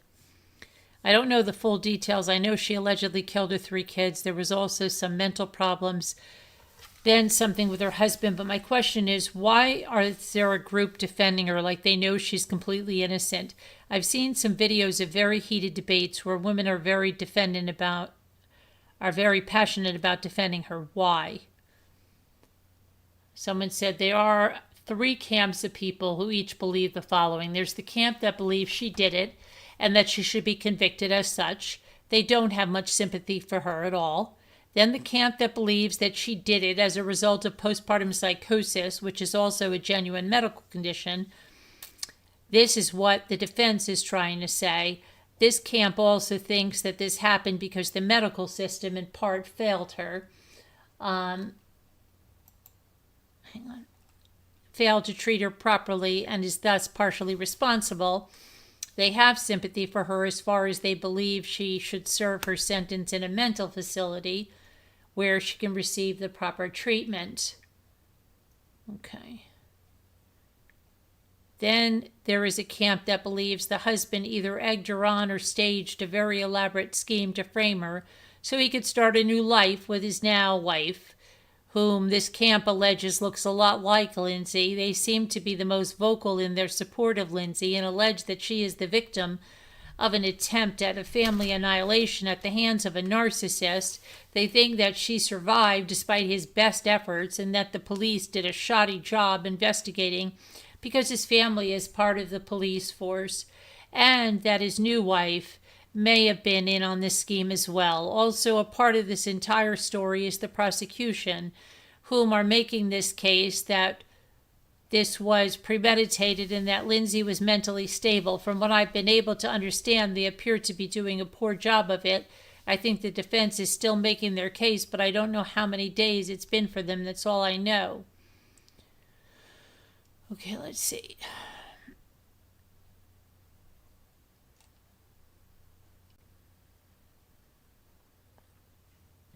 Some people are actually outright claiming the husband did it. I don't really have a strong opinion beyond, general scorn for America's heartbroken healthcare system, especially when it comes to mental health care.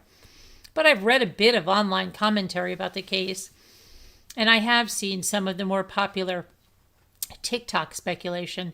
The husband did it camp is suspicious of the timeline of events that the prosecution has laid out. The mother allegedly murdered her 3 children and attempted to take her own life in multiple ways after the father was out of the house for less than an hour, picking up dinner and making a run to CVS to get medication for their daughter. The mother allegedly strangled the kids with elastic exercise bands. She tried to OD, slit her own throat and wrists, and threw herself headfirst out of a second-story window, breaking her spine on the frozen ground. The father told police when he returned home he found his wife lying outside in the snow, where she confessed that she tried to kill herself. He claims that she told him the kids were in the basement where their bodies were subsequently found. People have a problem with this part of his story because medical records show that she had pretty severe crush injuries to her neck and extensive lung damage and a body temperature in the low 80s, where they alleged this would have prevented her from being able to speak. People pointing fingers at the husband also don't believe her body temperature could have gotten so low in the relatively short time.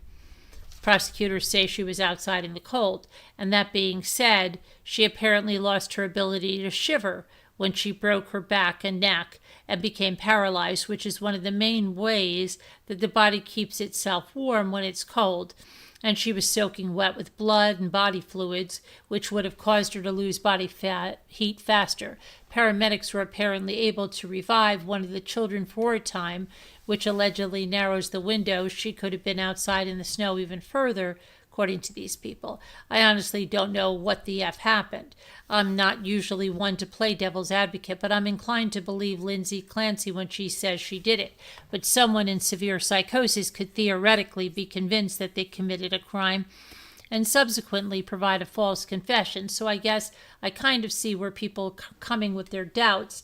All I know for sure is that this case is horrific, and I'm glad I'm not on that jury.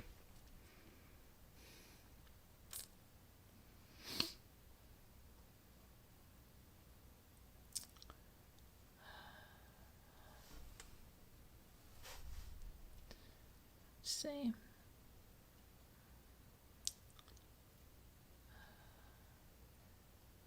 The defense attorney offered a manslaughter plea before trial, and the DA rejected it. So now they're obligated to try to prove homicide, which, based on the evidence available to the public, would shock everyone if they're successful.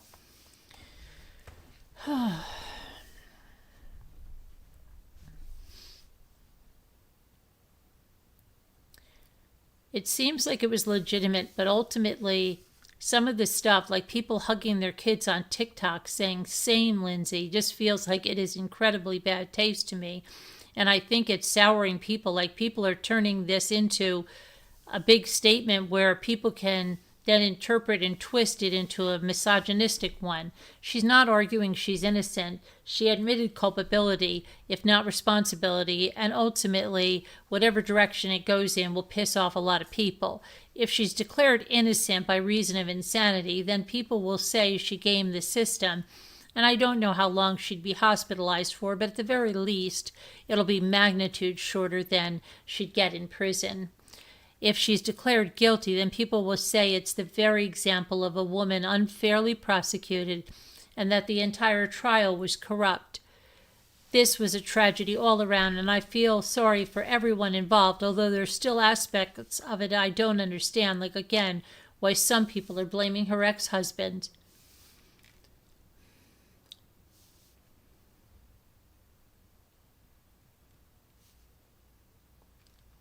The husband thing is an asinine conspiracy that TikTokers are circulating. It caught on because he remarried pretty quickly after the kids' deaths, and the timeline of the relationship with the new woman looks questionable, as it might have overlapped his marriage, but there's no real evidence the husband has anything to do with it, to the point the defense hasn't thrown out the theory that he did it. It caught on because he remarried pretty quickly, which is kind of wild. He got married this year. The kids were killed in 2023. 3 years isn't super long, but it's not like it was 30 days. People have already latched onto the idea after watching his testimony. He gave testimony that was inconsistent and contradicted first responders and doctors. There has also been some evidence that he doesn't seem to make a lot of sense with the timeline he had originally given. I'm not saying I believe he did it, but I do think that the prosecution has presented their case so poorly that it has made it incredibly easy for people to speculate and theorize. Let's see. It's also important to note that she did ask for help many, many times. She knew something was wrong with her and tried to get proper care. She was on a laundry list of medications for several months preceding the killings. Many of those meds were trialed for a very short time before being replaced with another medication.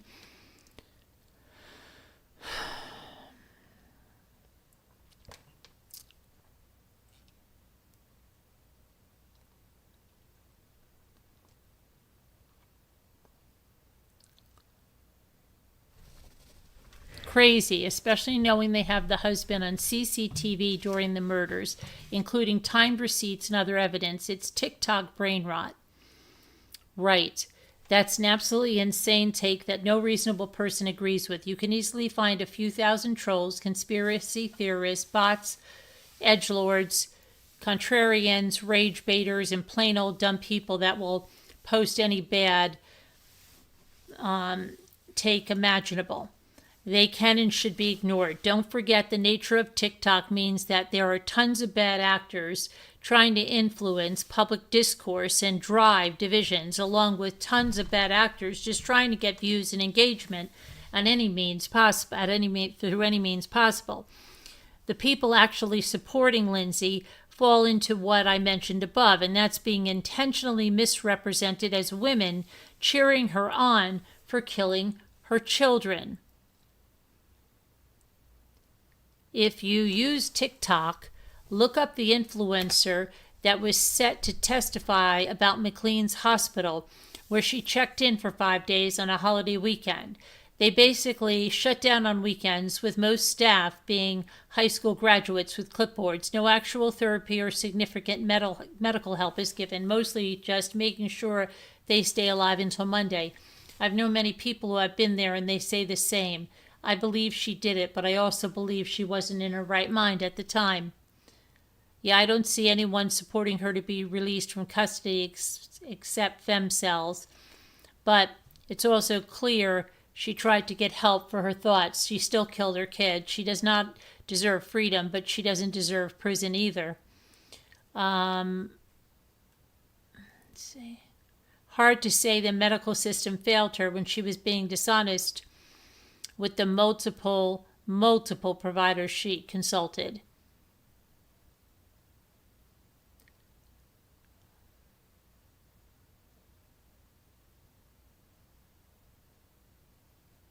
This trial is being highly publicized, and therefore it is attracting a lot of attention from people who are speculating about the case without knowing the details. What Lindsay went through trying to get help for PPD and the support she was or was not getting in her marriage is relatable to a lot of women who have been through similar struggles. And then there is the crowd who just do not trust law enforcement in general and feel like there wasn't a proper, thorough investigation into the husband. They point out what seems to be inconsistencies with the evidence and the husband's ties to law enforcement.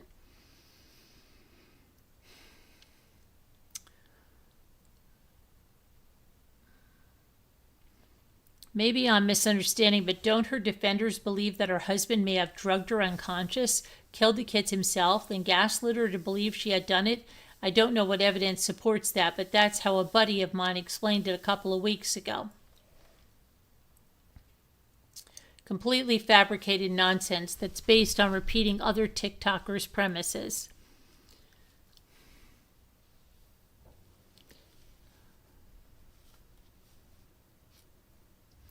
She is a woman who was experiencing postpartum depression and then killed her kids. No one has sympathy for that.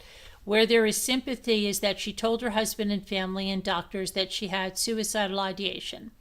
And she told them she was concerned that she considered killing the kids. That's not exactly what she said at all. She said harming. And the doctors gave her drugs and had some video chats with her. And her husband went on trips with his buddies and went out and partied. This is so wrong. Leaving her all alone while his wife is telling, no, that you're lying. I went out and partied. Husband went away 3 times. One weekend for work, he took his daughter skiing on a day trip, and he went to brunch with friends. He also set aside money in case she couldn't return to work, and he brought her to the hospital several times. He hired a nanny and began working from home. He always worked from home. To alleviate her stress and watch the kids. He took her to treatment, and the doctors prescribed her meds and treated her. Everyone took it seriously. The entire argument between the defense and prosecution is over whether she had postpartum psychosis and whether it caused her to kill her kids. Postpartum psychosis is generally comorbid with postpartum depression, but just like regular depression and psychosis, they're not the same thing. Postpartum depression is rare, and it affects 1 to 2 out of every 1,000 mothers, while postpartum depression is far more common and affects 100 to 150 out of every 1,000 women. A lot of influencers have been conflating these two diagnoses, which is where the social media confusion comes in. Her lawyers say she had both. There's no significant dispute about whether she had PPD. Yes, there is. The whole case hinges on whether she was psychotic.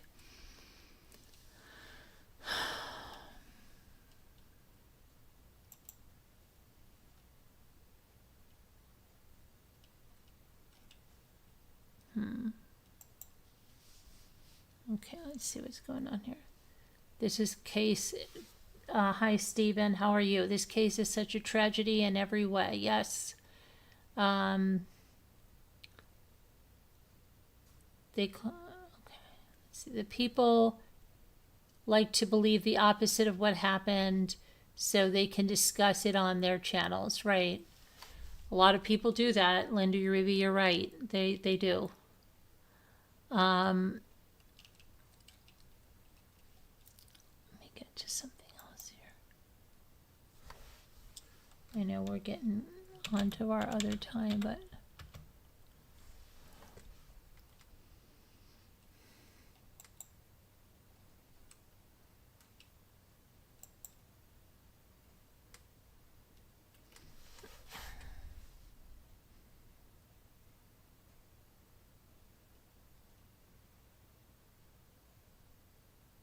So somebody said, you guys remember Travis Decker?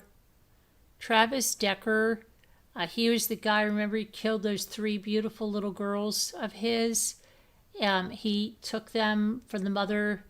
He was getting visitation. I don't mean he took them. He didn't return them on time.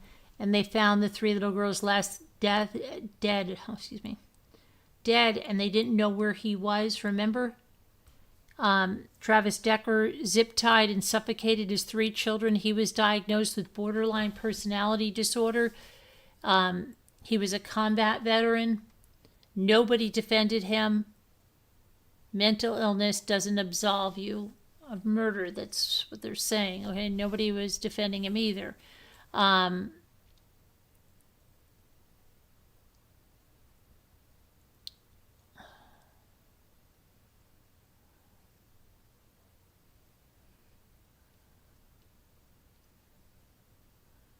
see.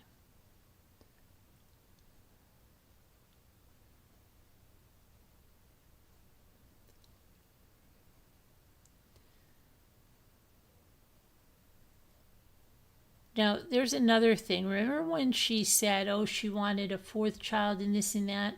And somebody said, well, why would she want a 4th child if she was having so much trouble taking care of 3 kids?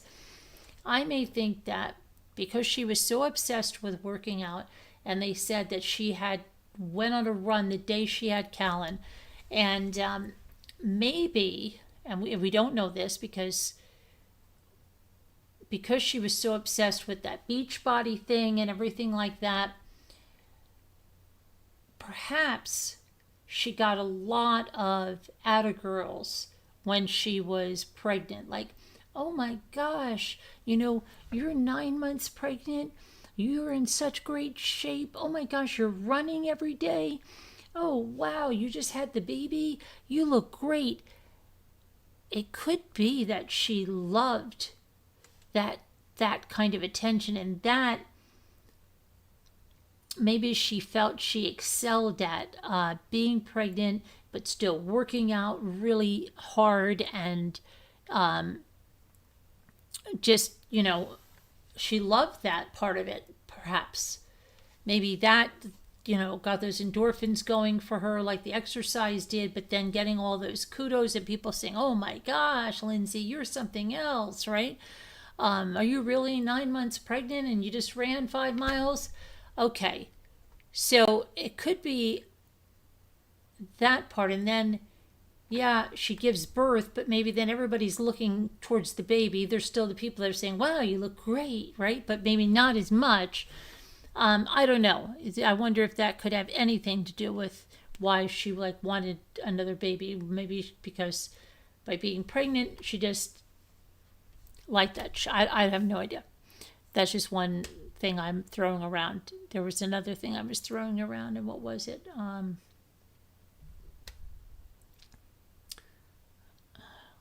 what the heck was it? There was something else I was going to throw around. Thing about her wanting to be pregnant, and then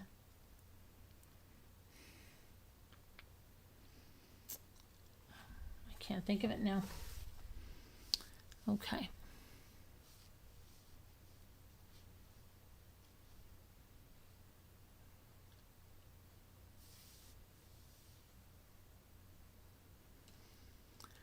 Somebody says, was there actually a real Lindsay? An odd thing. Oh, I know what it was. It was about Pat Brown.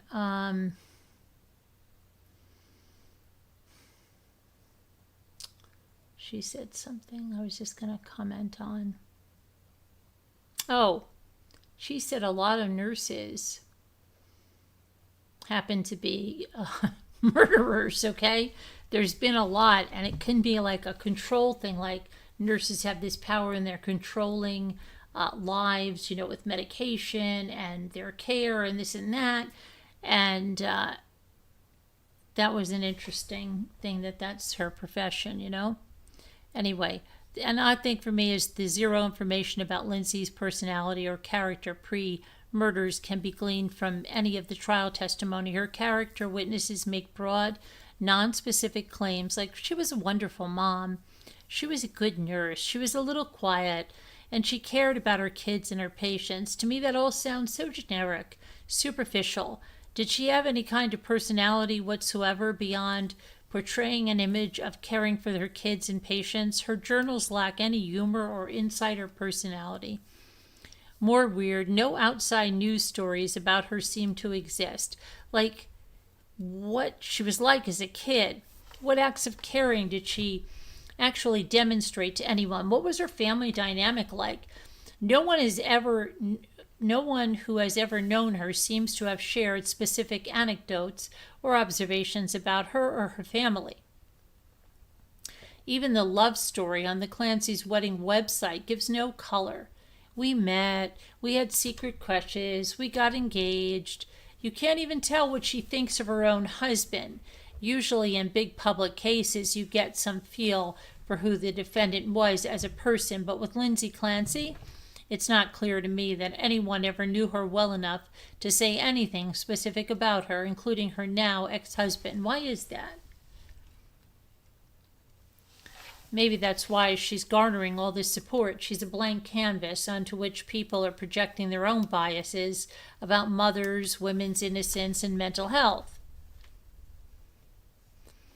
The most personality that's been revealed is that she cried during her patients' births, and after hearing about Andrea Yates, which makes me think attention-seeking was in fact one of her traits. I think she was otherwise quiet and played it safe, which I'm sure helped her blend in.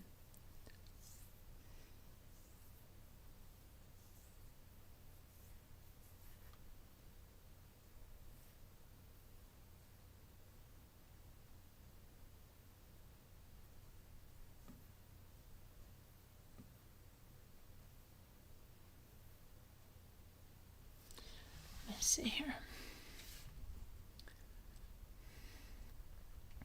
Someone said, I think she's a covert sociopath who played the part expected of her, but when she realized what she thought she wanted actually made her miserable, she wanted out. So she made a plan to fake psychosis and left breadcrumbs for months that led to it. She planned the murders that January day and went through with it. She took some pills she knew weren't enough to kill her, made some shallow cuts to her wrists and a faint one on her neck, and jumped out of the window. Is it the second floor of the house? It wasn't that high of a jump that she thought would kill her. She planned to survive the fall, but she ended up getting paralyzed, which she didn't account for the possibility of. This is why she has been complaining about her legs since waking up, and zero about the killing of her children, because that was her goal. Complete sociopath. Her face and eyes scream that to me. Someone said, I agree. She may have even convinced herself that she was going to commit suicide to help justify it within her own mind. I also think she hurt herself just enough that she feels she did try to kill herself.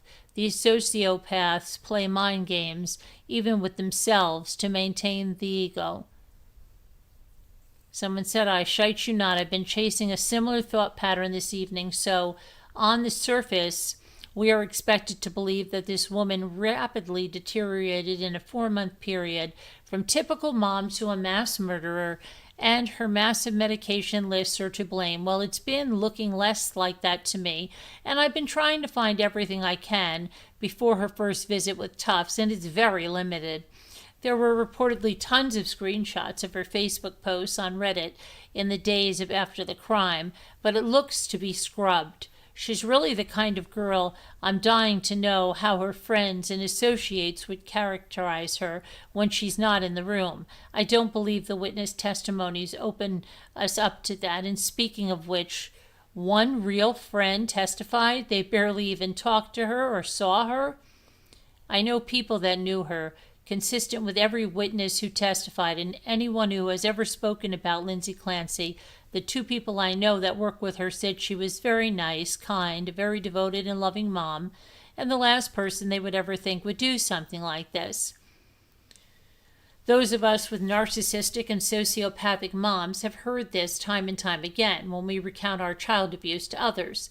These types of women love to be revered without putting forth any real effort or making any real sacrifices, and they've often been very successful at creating this exact illusion. I'm sorry you had that kind of mom, but I just don't see any basis to suggest that this is who Lindsay Clancy is, though. She was always very focused on her kids, and if anything, worried about them a little too much. She was shy. She didn't want to be revered. The basis is that she strangled her 3 babies. And based on everything else about her, the fact that she did this is indicative of someone suffering severe mental illness. That makes a whole lot more sense to me than a person who has never shown any signs of being aggressive, violent, or hateful, let alone narcissistic or a sociopath, suddenly letting her true colors go and killing her kids. That doesn't make any sense.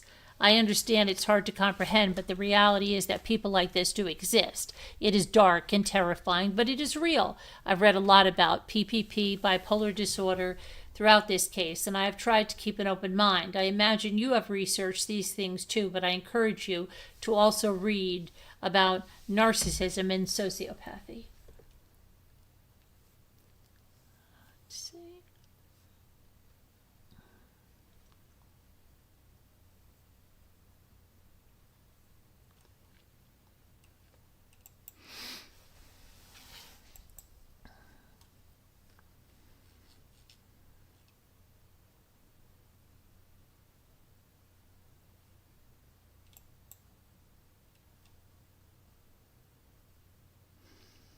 Patrick's GoFundMe essay includes a segment about Lindsay and also their relationship. Let's see what this is.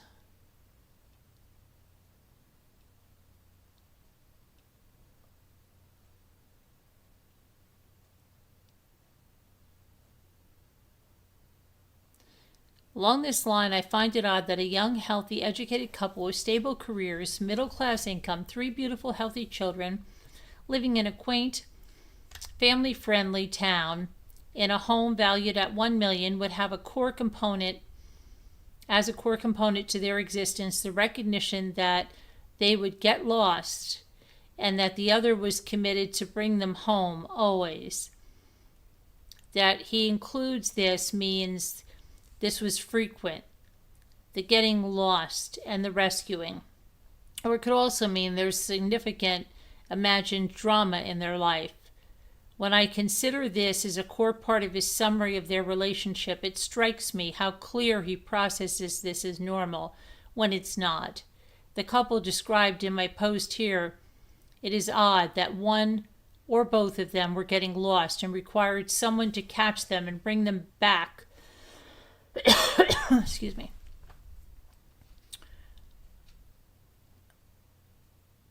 Bring them back to reality and normalcy so frequently that it is a component of their relationship. And that's when I start layering on published social media content, Lindsay, and reported diary entries, Lindsay, around the challenging, awful behavior as she experiences it of her middle child, 2 years old, resentment for her children, the wishes she would write on little slips of paper and store in a dresser drawer with hopes for her life, affirmations as if she's trying to reassure herself all will be right and good. The fear of returning to work, the high school legacy commentary she opted to include with her yearbook photo where she celebrates her experience of never being able to help herself and falling. But how wonderful this really is because it proves she had friends who will catch her, and how wonderful it is she gives this opportunity to her friends to catch her. There seems to be a history of tremendous codependency in Lindsay's relationship. She would have met Patrick not long after she opted to use the experience as her high school memory legacy. 4 years later, my thought is Lindsay struggled as far back as high school years that she enjoyed and encouraged the drama around the struggle, noting in her high school entry how no matter how hard she tried to make things better for herself, it didn't work. And that same theme was always a part of her relationship with Patrick. Along this line, as their day-to-day lives become more involved and evolved with children, Lindsay's ability to deal with life became more precarious and exponentially in direct relationship to that increase in her inability to manage. Just like her high school essay says, she wasn't expecting her friends, Patrick, friends, family, doctors to make it all go away. And I think that was happening. She simply had zero experience and self-expectation to deal with her anger and resentment, fear, loss of control, whatever was in her stew of emotion. And further, I think when things weren't going her way, she expected and wanted her feelings for her kids, her perceived difficulties with Dawson, 3 separate psychiatrists, medical doctors giving her a different diagnosis than she gave herself, the need to RTW, Patrick wasn't going to let her return to work. Patrick wasn't going to let her quit and be a stay-at-home mother. Motherhood clearly not coming easy for her. On top of the anxiety, she started piling anger, resentment, disillusionment, righteousness. The difficult human Dawson post reflects this and made the decision that life wasn't worth living.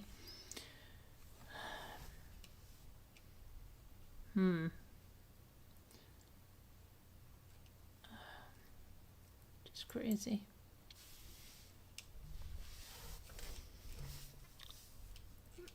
Let's see here. Time after time, people say about killers they were quiet at night. It's the quiet ones you need to watch. Yeah, Linda, right? Right? Hi, TVA Rocks. How are you? Hi, Ari. Hi, Mirate. How are you?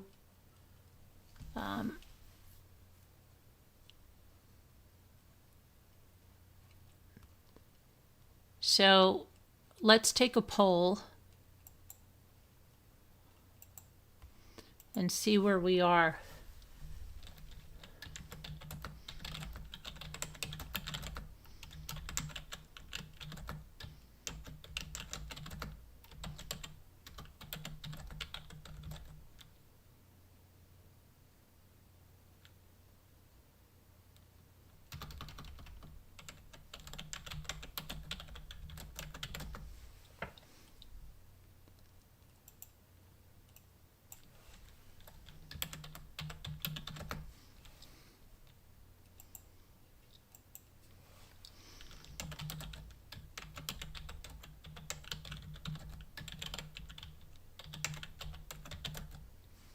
The need for attention is part of it, and she didn't want to go back to work.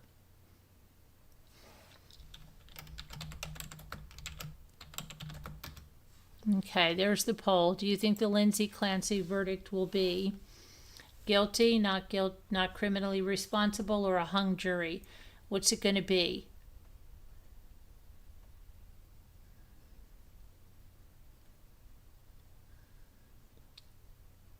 Yeah, I saw. Yeah, I saw those posts, Justice Jane.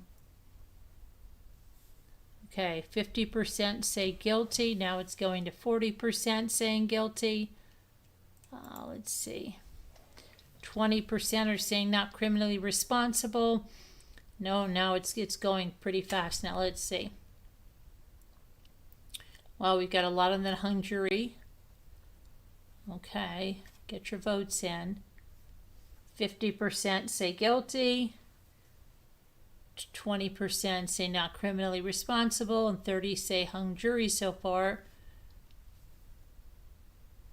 You can't believe the whole family knew she had issues of harming the kids, and yet they left them alone with her, and then they want to sue the healthcare professionals. They all have GoFundMes or civil lawsuits. Yeah, there are a lot of lawsuits, and yeah, there are.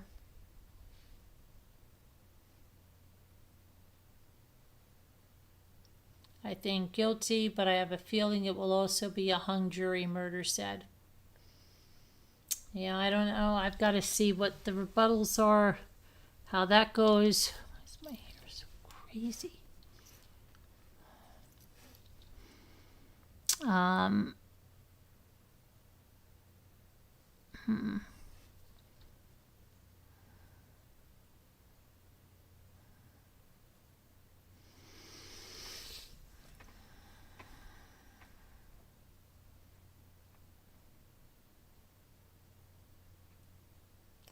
58% are saying guilty.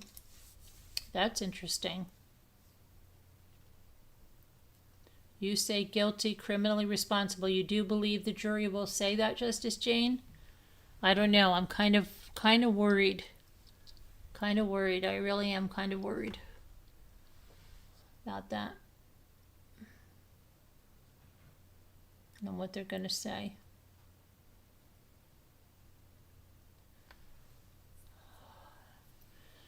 So, Justice for the Children, a rally in remembrance of Cora Dawson and baby Callan. They will meet at the Plymouth County Courthouse on Monday, August 24th. Please wear a white t-shirt.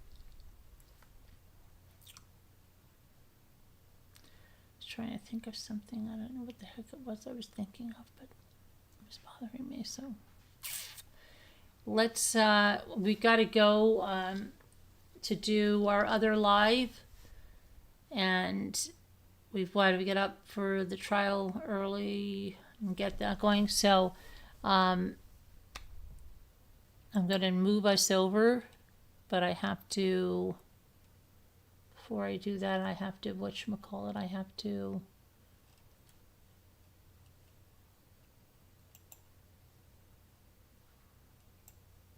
do the crossover.